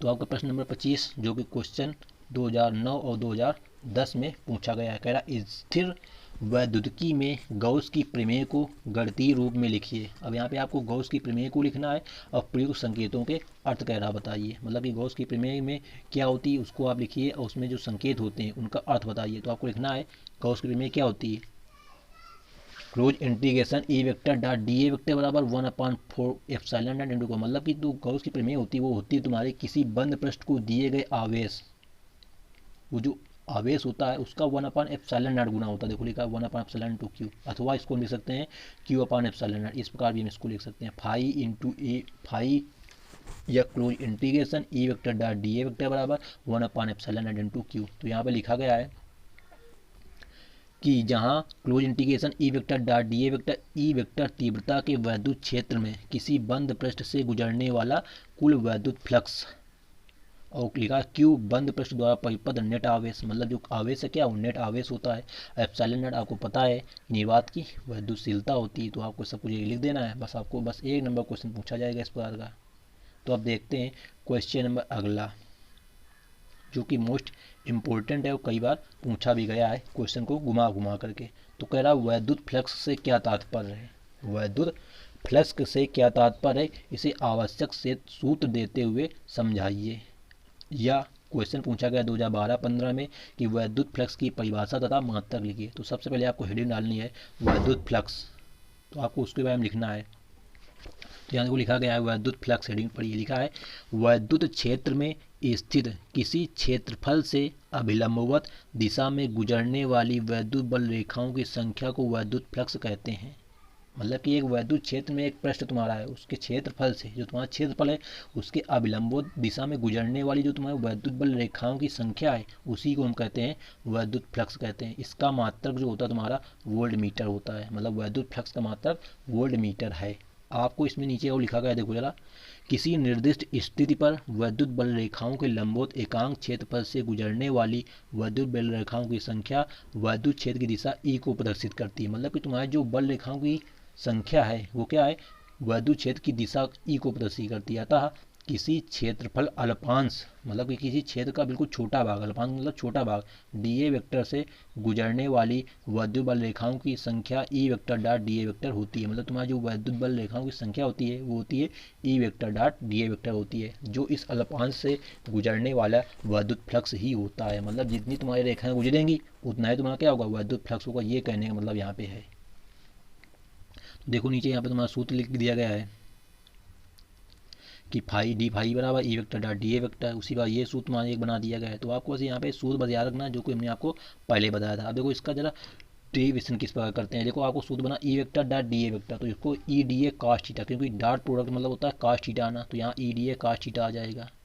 तो यहाँ पे कॉस थीटा अगर कॉमन लिया जाएगा तो यहाँ डी ए तुम्हारा सूक्ष्म क्षेत्रफल है। अगर हम पूरे पृष्ठ की बात करेंगे तो क्या हो जाएगा, उसमें पूरा क्षेत्रफल। अगर मान लो इसका इतना भाग केवल हम ले रहे हैं छोटा वाला भाग तो उसको हम सूक्ष्म लिखेंगे डी ए लिखेंगे, अगर पूरा ले रहे हैं तो ए लिख देंगे। वही यहाँ पे लिखा है लास्ट में सूत्र आया है फाई बराबर ई ए कॉस थीटा। तो दोस्तों इसमें जो आपकी थ्योरी है उसको आप पीडीएफ से पढ़ लेना, और पीडीएफ के लिए आप हमें व्हाट्सएप मैसेज कर सकते हैं या टेलीग्राम चैनल पर हमें ज्वाइन कर सकते हैं, जिसकी लिंक वीडियो के डिस्क्रिप्शन बॉक्स में दी गई है। तो अब देखते हैं अगला और मोस्ट इम्पोर्टेंट क्वेश्चन, जो कि आपका क्वेश्चन कई बार बोर्ड एग्जाम में पूछा गया है और क्वेश्चन का जो तरीका है वो घुमा घुमा कर पूछा गया है। तो देखते हैं क्या है क्वेश्चन।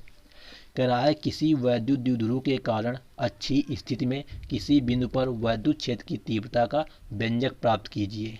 मतलब वैद्युत क्षेत्र की जो अच्छी स्थिति होती है उसमें आपको वैद्युत क्षेत्र की तीव्रता का अच्छी व्यंजक प्राप्त करना है। और दूसरा क्वेश्चन पूछा गया है तुम्हारा इसी में या करके, जो कि 2013 और 16 पूछा गया है कि वैद्युत द्विध्रुव का अच्छी स्थिति में किसी बिंदु पर वैद्युत क्षेत्र की तीव्रता का सूत्र का निरूपण कीजिए। मतलब है सभी अच्छी स्थिति, बस क्वेश्चन का लेवल थोड़ा घुमा फिटा दिया गया है। तो देखो इसको कैसे हल करते हैं, जरा इसकी थ्योरी सबसे पहले पढ़ते हैं। लिखा है अच्छी स्थिति में वैद्युत क्षेत्र की तीव्रता, माना कि ये तो हेडिंग आपको डालना है सबसे पहले, अच्छी स्थिति में वैद्युत क्षेत्र की तीव्रता। इसके आपको लिखना है माना कि एक वैद्युत द्विध्रुव ए बी जिसमें प्लस क्यू व माइनस क्यू कूलाम के आवेश एक दूसरे से 12 मीटर की दूरी पर रखे हैं। मतलब एक वैद्युत द्विध्रुव है जिसका नाम ए बी है और जो तुम्हारा प्लस क्यू व माइनस क्यू आवेशों से मिलकर बना है और उनके बीच की दूरी तुम्हारी 2l मीटर है। किसी एक ऐसे माध्यम में रखा है जिसका परावैद्युतांक k है। द्विध्रुव की अक्ष पर ध्रुव के मध्य बिंदु हमने उसका ओ मान लिया है, से स्मॉल r मीटर की दूरी पर प्रेक्षण बिंदु P है जिस पर वैद्युत क्षेत्र की तीव्रता ज्ञात करनी है। अब कह रहा चित्र देखो, तो सबसे पहले आपको चित्र दिखाते हैं जरा इसका। देखो ये चित्र इसका है। तो जो हमने आपको अभी यहाँ थ्योरी बताई वही आपको इसमें लिखनी है, मतलब आपको बस चित्र तैयार है इसका। देखो ये लिखा तुम्हारा ए बी एक क्या वैद्युत द्विध्रुव है, बी पर तुम्हारा माइनस का रखा है आवेश और ए पर रखा है प्लस का आवेश। इसके बीच की दूरी तुम्हारा 12 होगी। देखो आधा कर दिया, बी मध्य बिंदु ओ कर दिया गया है, इसलिए यल दूरी इधर हो गई है, तो यल और यल 12 हो गई। अब लिखा है कि इसके मध्य बिंदु ओ से स्मॉल आर दूरी पर एक बिंदु क्या है पी है, जहाँ पर हमको वैद्युत क्षेत्र की तीव्रता की गणना करनी है। तो सबसे पहले देखो यहाँ बात आती है, क्या आती है वो देखते हैं ज़रा। यहाँ पे देखो यहाँ पे लिखा गया है, माना कि द्विध्रुव के आवेश प्लस क्यू व माइनस क्यू के कारण बिंदु P पर विद्युत क्षेत्र की तीव्रताएं E1 व E2 है। मतलब कि प्लस के कारण तुम्हारा E1 होगा और माइनस के कारण तुम्हारा क्या होगा E2 होगा, विद्युत क्षेत्र की तीव्रता होगी। चित्र 1.17 से स्पष्ट है कि आवेश प्लस क्यू से बिंदु P की दूरी r-l है। मतलब प्लस क्यू से दूरी कितनी है r-l है और माइनस क्यू से दूरी तुम्हारी r+l है। ज़रा देखो इसमें क्वेश्चन देखो, यहाँ से लेकर हमको यहाँ तक की दूरी चाहिए, यहाँ तक की। तो यहाँ से लेकर तुम्हारी यहाँ से देखो, यहाँ से लेकर आर है और ये तुम्हारी यल है। आर में से यल घटा दें तो देखो प्लस क्यू से तुम्हारी कितनी बचेगी आर। यही तुम्हारा लिखा है क्वेश्चन में कि प्लस क्यू से दूरी कितनी r-l है। तो ये आपको इस चित्र से ये सब कुछ समझना है।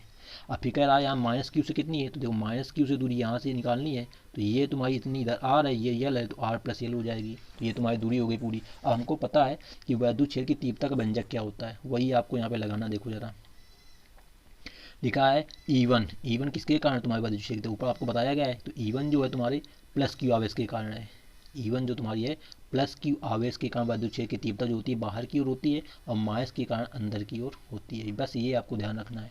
तो E1 बराबर हो जाएगा 1/4πε0 के क्यू, क्योंकि E1 प्लस के कारण क्यू बटे दूरी कितनी r-l, यहाँ से लेकर यहाँ तक की दूरी r-l का होल स्क्वायर। समीकरण इसको डाल देंगे 1। इसी प्रकार E2 बराबर 1/4πε0 क्यू बटे, यहाँ पे माइनस नहीं है केवल क्यू है, क्यू बटे r+l का होल स्क्वायर, क्योंकि दूरी अब यहाँ से हमको लेनी है। तो यहाँ दूरी कितनी है r+l है यहाँ तक की। तो ये दो तुम्हारे हो गए समीकरण। अब आपको इसमें देखो लिखना क्या नीचे, वो जरा ध्यान दो। यहाँ पे लिखना है तुमको, क्योंकि बिंदु P पर परिणामी E1 व और E2 एक ही दिशा के अनुदिश विपरीत दिशाओं में कार्यरत है। मतलब जो E1 व E2 है एक ही दिशा में और अनुदिश मतलब विपरीत दिशाओं में कार्यरत है। देखो यार चित्र में एक बार फिर से, ये आपका चित्र बना है यहाँ पे। तो देखो यहाँ पे बिंदु P पर जो तुम्हारी क्या है, एक इधर की एक इधर वैद्युत क्षेत्र की तीव्रता, मतलब दोनों दिशाएं क्या है विपरीत है, यही आपको यहाँ पे लिखना है। तो कह रहा है अतः बिंदु P पर परिणामी तीव्रता E इन दोनों तीव्रताओं के अंतर के बराबर होगी। जब दोनों विपरीत दिशा में तो जो परिणामी हम निकालेंगे रिजल्टेंट वो क्या होगा, इनके अंतर के बराबर होगा तथा परिणामी तीव्रता E की दिशा E1 की दिशा में ही होगी। जो मान ज़्यादा होगा उसी की दिशा में होगी, इसलिए लिखा गया है यहाँ पे E1 is greater than E2, क्योंकि E1 का मान ज़्यादा है। जो मान ज़्यादा होता है तो परिणामी तीव्रता उसी की ओर हो जाती है। तो यहाँ लिखना है E1 is greater than E2। अतः E बराबर मतलब लिखना है आपको यहाँ पे बिंदु P पर परिणामी वैद्युत क्षेत्र की तीव्रता E बराबर E1 माइनस E2। तो देखो रखा है E1 का मान तुम्हारा कितना है 1/4πε0 Q/r-l का होल स्क्वायर माइनस 1/4πε0 Q/r+l का होल स्क्वायर। इसके बाद में आपको इसको हल करना है।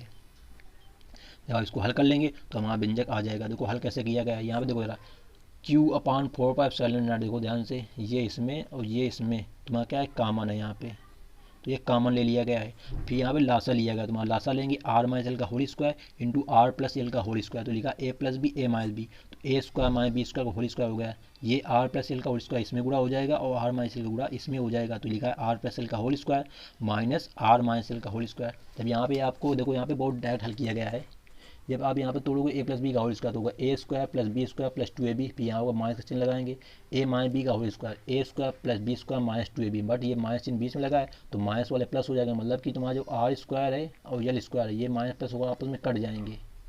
क्या बचेगा 2rl, यहाँ बचेगा 2rl, यहाँ बचेगा तो हो जाएगा 4rl। देखो वही यहाँ लिख देगा 4rl बटे r² - l² का होल स्क्वायर। तो बस आपको ये डिटेल में थोड़ा समझना है। अगर आप अपनी नोटबुक में इसको लगाना तो थोड़ा डिटेल में लगाना, जैसा यहाँ लगा वैसा मत लगाना, आपको डिटेल में समझना है इसको।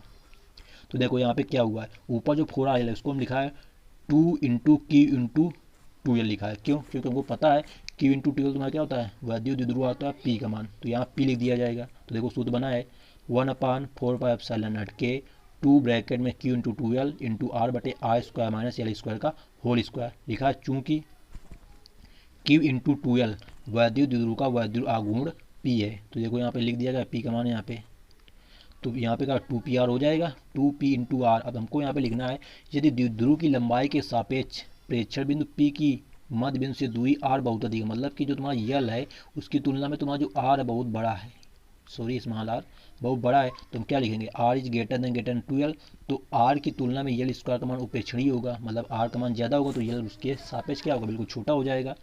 इस दशा में द्विध्रुव के कारण बिंदु P पर वैद्युत क्षेत्र की तीव्रता E बराबर 1/4πε0 2p/r3। अब ये कह दो दोस्तों कहाँ से आया, तो देखो जरा, जब ये यल स्क्वायर तुम्हारा 0 हो जाएगा तो यहाँ r⁴ हो जाएगा, r⁴ ऊपर एक r से r तुम्हारा कैंसिल हो जाएगा, वही तुम्हारा बन जाएगा E बराबर 1/4πε0 k इंटू 2p/r हो जाएगा। तो ये थोड़ा यहाँ पे डायरेक्ट लिखा गया है, बस आपको थोड़ा यहाँ पे लिखना है कि यल स्क्वायर बराबर 0 रखने पर, तो यहाँ r⁴ होगा, तो r⁴ तो एक r ऊपर से कट जाएगा तो r⁴ बच जाएगा। लिखा है यदि द्विध्रुव निर्वात अथवा वायु में रखा है तो k बराबर 1 होगा, तो आपका सूत्र ये बन के आ जाएगा E बराबर 1/4πε0 2p/r³ न्यूटन प्रति कूलाम। तो ये इस प्रकार आपका अच्छी स्थिति में वैद्युत क्षेत्र की तीव्रता का व्यंजक का डेरिवेशन हो जाता है। तो उम्मीद करते हैं ये डेरिवेशन आपको अच्छी तरह से समझ में आ गया होगा। बस आपको यहाँ पे चित्र थोड़ा ध्यान देना है दोस्तों, ये जो चित्र बना है इसी के हिसाब से आपको थ्योरी लिखी जाती है।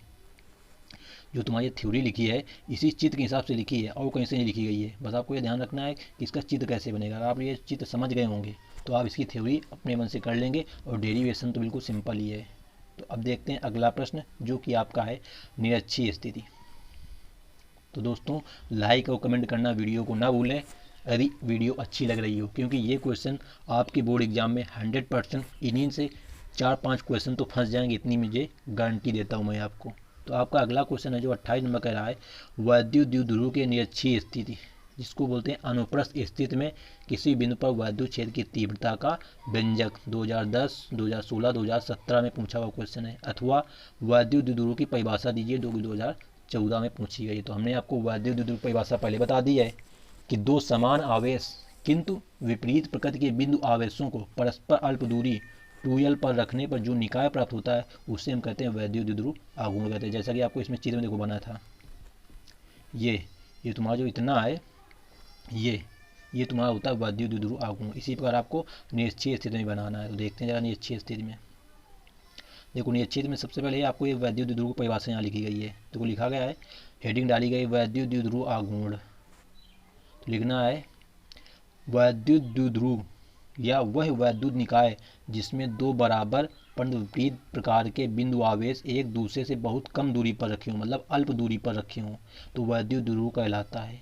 दोनों आवेशों में से किसी एक आवेश और दोनों आवेशों के बीच की दूरी के गुणनफल को द्विध्रुव का वैद्युत द्विध्रुव आघूर्ण कहते हैं, इलेक्ट्रिक डाइपोल मोमेंट कहते हैं। इसे P से प्रदर्शित करते हैं। हमने आपको बताया था अभी सूत्र कि P बराबर क्या होता है Q इंटू 2L। अब Q कहाँ से आता है, दो आवेश होते हैं, उनमें से एक आवेश का मान लिया जाता है, दूरी कहाँ होती है 12 होती है। देखो ये दिखाया गया है। तो बस आपको ये चित्र ध्यान रखना, चित्र से परिभाषा बन जाती है कि एक आवेश के मान तथा दोनों के आवेशों के बीच की दूरी के गुणनफल को वैद्युत द्विध्रुव का वैद्युत द्विध्रुव आघूर्ण कहते हैं। अब आपको हेडिंग डालनी है नीचे कि वैद्युत द्विध्रुव की निरक्षीय स्थिति में वैद्युत क्षेत्र की तीव्रता का व्यंजक, जो कि आपकी ये हेडिंग पड़ी। मोस्ट इंपॉर्टेंट डेरिवेशन है दोस्तों, आपके बोर्ड एग्जाम में कई बार पूछा गया है, तो उम्मीद करते हैं 2021 में भी शायद पूछ लिया जाए। तो इसमें भी जैसे आपको लैंग्वेज हमने बताई थी अच्छी स्थिति में लिखना, उसी प्रकार आपको इसमें भी लिखना। देखो लिखा गया है माना वैद्युत द्विध्रुव AB परावैद्युतांक K वाले माध्यम में स्थित है।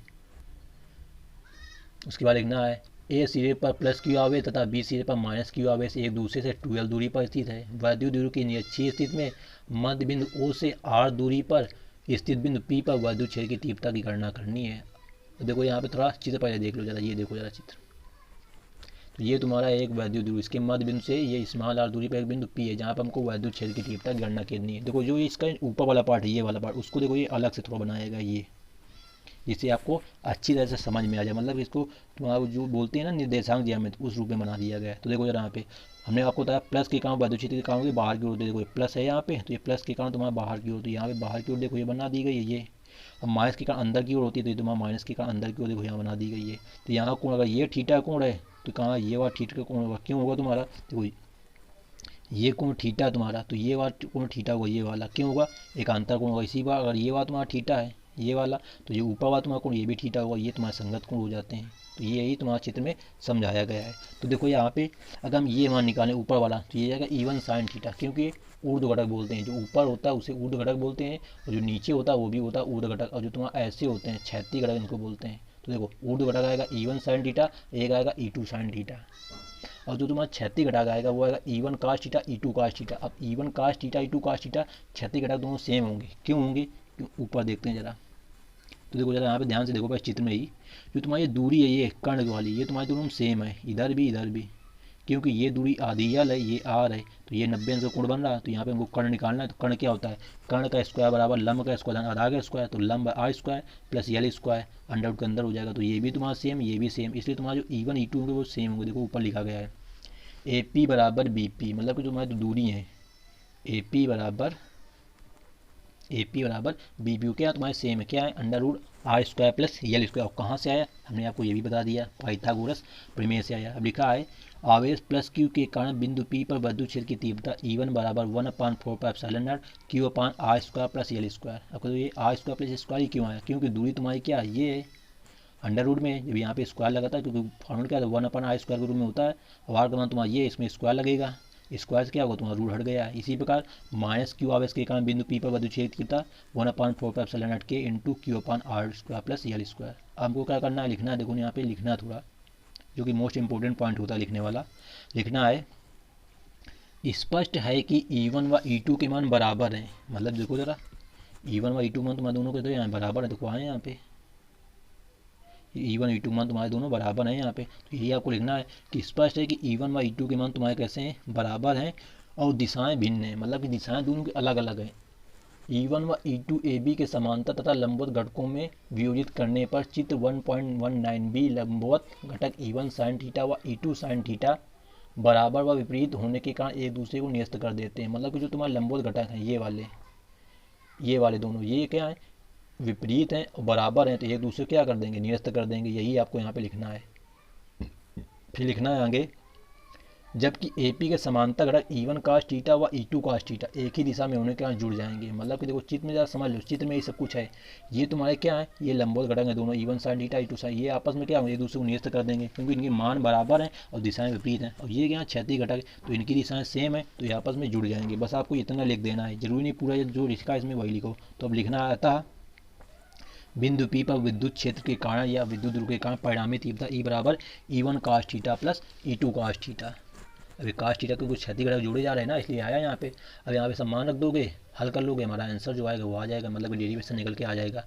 E1 का मान 1/4πε0 Q/r square plus L square into cos theta plus 1/4πε0 Q/r square plus L square into cos theta. देखो यहाँ पे ये पूरा कॉमन है ये, तो यहाँ काश थीटा प्लस काश थीटा तुम्हारा 2 काश थीटा हो जाएगा। देखो ये आ गया। अब चित्र से हमको काश थीटा का मान निकालना है, तो काश थीटा तो आधार बटे कर्ण, देखो यार चित्र में, तो यहाँ से निकालना है हमको काश थीटा का मान इससे, तो आधार कितना, यल बटे कर्ण अंडर रूट में, तो यही यहाँ लिखा गया है काश थीटा बराबर L बटे under root R square plus L square. इसका मान यहाँ रखेंगे हम, तो ये 2 इंटू काश थीटा मतलब यल बटे under root R square plus L square. तो ये घात लिखी, इसमें रूट नहीं है तो घात 1 मान जाए, इसमें रूट है तो घात आधी मान जाए, तो 1 प्लस आधी हो जाती है 3.5, सॉरी 1.5 घात हो जाती है, मतलब 3/2 घातें। तो वही लिखा गया यहाँ पे E बराबर 1/4πε0 Q गुटे 2L, ये Q इंटू 2L बटे R square plus L square की होल घात 3/2।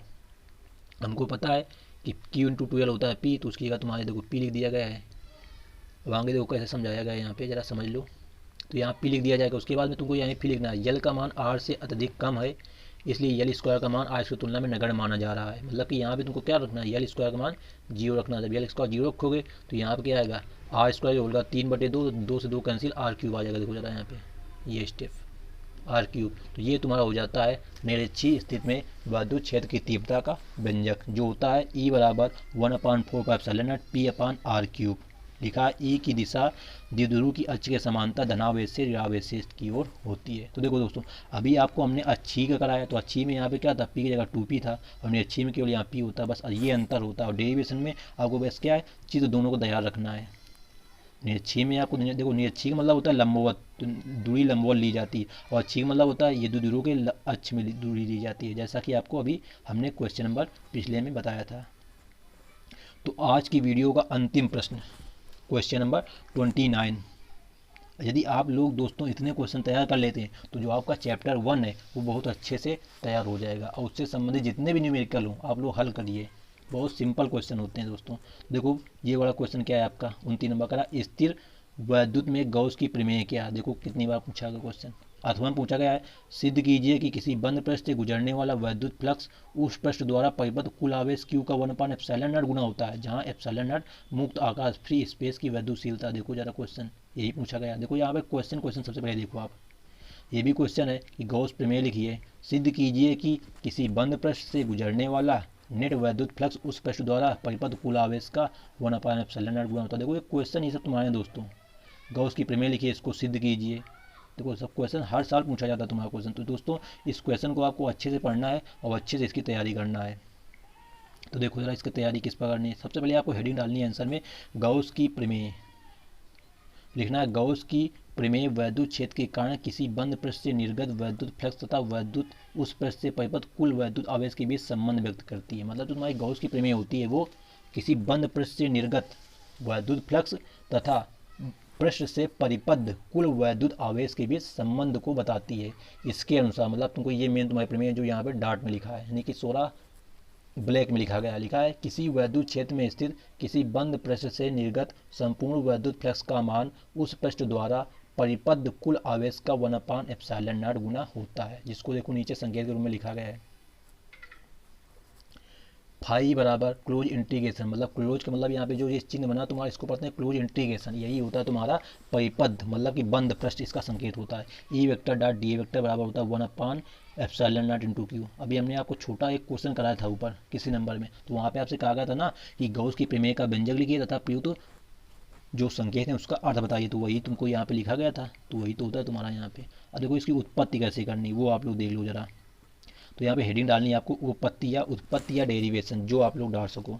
लिखना है चित्र 1 पॉइंट, देखो चित्र था तो आपको दिखा दें थोड़ा सही से, ये आपका चित्र बना। देखो यहाँ पे लिखा है चित्र 1.23 में एक बंद पृष्ठ दर्शाया गया जिसका क्षेत्रफल ए है, मतलब इसका पूरा क्षेत्रफल कितना ए है। इस बंद पृष्ठ में किसी बिंदु ओ पर एक बिंदु आवेश प्लस क्यू रखा है। देखो जरा रखा प्लस क्यू। इस प्रकार बंद पृष्ठ प्लस क्यू आवेश के वैद्युत क्षेत्र में स्थित है। इस पृष्ठ के बिंदु P पर एक अत्यंत लघु क्षेत्रफल dA लिया गया। देखो ये छोटा सा एक यहाँ पे टुकड़ा ले लिया गया इसका। इस बिंदु P की O से दूरी स्मॉल आर है, यहाँ से दूरी कितनी स्मॉल आर है। यहाँ पे चित्र में देखते जाओ समझ में आ जाएगा। लिखा है इस लघु क्षेत्रफल dA को इस प्रकार खींचे कि अभिलंब Pn की दिशा में क्षेत्रीय वेक्टर dA वेक्टर, देखो जरा ये डी वेक्टर क्या तुम्हारा क्षेत्रफल वेक्टर है, प्रदर्शित किया गया है। बिंदु P पर प्लस की आवेश के कारण उत्पन्न वैद्युत क्षेत्र की तीव्रता हमको निकालना है कि बिंदु आवेश के कारण यहाँ तक वैद्युत क्षेत्र की तीव्रता कितनी होगी। तो लिखना क्या है 1/4πε0 Q/r² की दूरी r है। देखो जरा किस पर लिखा गया है। देखो दोस्तों उम्मीद करते हैं चित्र आपको ये समझ में आ गया होगा, ये जो चित्र है वो समझ में आ गया होगा। इसकी आप लोग गोला भी बना सकते हैं, दूरी स्मॉल आर ले लो, यहाँ पे एक सूत्र क्षेत्रफल वो ले लो जैसे इसमें दिखाया गया, बस यहाँ पे ई वेक्टर और यहाँ पे तुम्हारा डी ए वेक्टर हो जाएगा। तो गोला भी ले सकते हो यहाँ पे, जरूरी नहीं कि ऐसा ही बनाओ। तो ये देखो जरा ये वैद्युत क्षेत्र की तीव्रता तुम्हारा बन जाएगा ई बराबर 1/4πε0 Q/r²। लिखा ई वेक्टर दिशा ओ से पी की ओर होगी। चित्र में देख लो ओ से पी की ओर, ये ओ से पी की ओर, क्योंकि पी बिंदु ये तुम्हारा यहाँ पे स्थित है। अब लिखना है क्षेत्रफल डी ए, जो तुम्हारा क्षेत्रफल है डी ए वेक्टर से निर्गत वैद्युत फ्लक्स डी फाई बराबर ई वेक्टर इंटू ए वेक्टर, क्योंकि तुम्हारा पूरे के लिए निकालना है हमको सूक्ष्म के बाद पूरे के बाद, तो ई वेक्टर डॉट ई वेक्टर हो जाए। हमको पता है कि ई डी ए कॉस थीटा होता है, अगर हम इसको हटाएंगे यहाँ पे डी ए जोड़ना चाहिए पहले, तो ई डी ए कॉस थीटा होगा। ई वेक्टर और डी ए वेक्टर बीच कोण कितना तुम्हारा थीटा वाला 0 है, क्योंकि तुम्हारा क्या देखो ध्यान से यहाँ पे तुम्हारा जो कोण है इन दोनों के बीच में ये कोण कितना थीटा है, और थीटा मान रहेगा कितना 0, क्योंकि दोनों दिशा क्या सेम है। तो यहाँ थीटा मान 0 और कॉस 0 मान तुम्हारा होता है 1, कॉस 0 मान तुम्हारा होता है 1। देखो जरा किस प्रकार किया गया है इसको। लिखा समीकरण 1 से ई का मान समीकरण 2 में रखने पर तो होगा डी फाई बराबर 1/4πε0 Q/r² into D A into cos theta. तो D A cos theta upon r² जो मान तुम्हारा ये इसको बोलते हैं तुम्हारा घनकोण डी ओमेगा लिखा है। परंतु D A cos theta upon r² बराबर क्षेत्रफल डी ए द्वारा बिंदु ओ पर अंतिम घनकोण डी ओमेगा माना, तो यहाँ पर डी ओमेगा रख दिया गया है। अब डी ओमेगा का मान कितना होता है ये आपको देखो अगले प्रश्न में बताया गया है। तो नीचे लिखा आता है संपूर्ण पृष्ठ बंद पृष्ठ क्षेत्रफल ए से अभिलंबवत निर्गत संपूर्ण वैद्युत flux E vector dot D vector बराबर Q upon 4 pi epsilon naught close integration D omega. अब डी ओमेगा का मान कितना होता है 4 पाई होता है, डी ओमेगा का मान 4 पाई, क्योंकि डी ओमेगा जो होता है तुम्हारा वो क्या होता है संपूर्ण बंद पृष्ठ होता है, बिंदु पर अंतिम घनकोण होता है, उसका मान 4 पाई होता है। यहाँ पर 4 पाई से 4 पाई कैंसिल, तो फाई बराबर 1 अपान एप्सिलॉन नॉट इंटू क्यू आ जाएगा, जो कि गॉस की प्रमेय का कथन है। तो इस प्रकार आपकी जो गॉस की प्रमेय है वो सिद्ध हो जाती। तो उम्मीद करते हैं दोस्तों इस क्वेश्चंस को आप लोग बड़ी अच्छी तरह से समझ गए होंगे, और यदि आपके बोर्ड एग्जाम में 2021 में ये क्वेश्चन पूछा जाता है तो आप उसे बड़ी सरलता से हल कर लेंगे। दोस्तों इसका एक और भी तरीका है, कहो तो यही बता दें आपको। देखो जरा क्या होता है, देखो यहाँ पे आपको करना क्या होता है, यहाँ पे काश थीटा, थीटा का मान आपको 0 रख देना है, तो काश 0 1 हो जाएगा, मतलब यहाँ क्या बचेगा तुम्हारा ई डी ए बचेगा। ई का मान तुम्हारे पास पता है 1 अपान 4 पाई एप्सिलॉन नॉट हो जाता है। और यहाँ पे अगर तुम गोला बनाओगे, गोला की बात कर रहे हैं, और गोले के लिए ए का मान कितना होगा 4 पाई आर स्क्वायर हो जाएगा। 4 पाई से 4 पाई कैंसिल, यहाँ पे जो आर स्क्वायर आ गया और बटे एप्सिलॉन, हमको आर का मान तो यहाँ निकालना नहीं है, आर का मान हमको नहीं निकालना है, यहाँ पे हमको ए का मान मतलब, तो यहाँ पे तुम्हारा सूत्र और लगाना पड़ेगा यहाँ पे, क्योंकि ई बराबर 1 upon 4 Q upon R square होता है ना ई का मान तुम्हारा, तो आर स्क्वायर से आर स्क्वायर कैंसिल, यहाँ क्यू बचेगा, यहाँ 4 एप्सिलॉन नॉट बचेगा, क्यू अपान एप्सिलॉन नॉट यहाँ से भी आ जाएगा। तो आप इससे भी कर सकते हो अगर ये आपको ना समझ में आया हो कि ये सब तुम्हारा डी ओमेगा कहाँ से आया, क्योंकि ये भी तुम्हारा कठिन होती है, और गोले वाली तुम्हारी बिल्कुल सिंपल होती है। गोला बना लोगे एक त्रिज्या आर कर लोगे, तो यहाँ पे लिखा ना ई वेक्टर, तो ई का मान रखोगे 1 upon 4 pi epsilon naught Q upon R square गुड़ते ए का मान कितना हो गोले के लिए पृष्ठीय क्षेत्र 4 पाई आर स्क्वायर, 4 पाई से 4 पाई आर स्क्वायर से आर स्क्वायर, तो यहाँ बचा क्यू, यहाँ बचा नीचे तुम्हारा एप्सिलॉन नॉट, तो ये हो जाता है क्यू अपन एप्सिलॉन नॉट। ये भी तुम्हारी गॉस की प्रमेय होती है। तो जिस तरह से आपको हल करना हो उस तरह से आप हल कर सकते हैं। तो दोस्तों आज की वीडियो में फ़िलहाल इतना ही। तो दोस्तों यदि वीडियो अच्छी लगी हो तो वीडियो को एक लाइक कर देना, और चैनल में पहली बार आए हो तो चैनल को सब्सक्राइब करके बेल आइकन को प्रेस कर लें, जिससे इसी प्रकार की वीडियो आपको मिलती रहे और आपके एग्ज़ाम की प्रिपरेशन बेहतर तरीके से होती रहे। तो thanks for watching this video. मिलते हैं नेक्स्ट वीडियो में, जब तक के लिए जय हिंद जय भारत।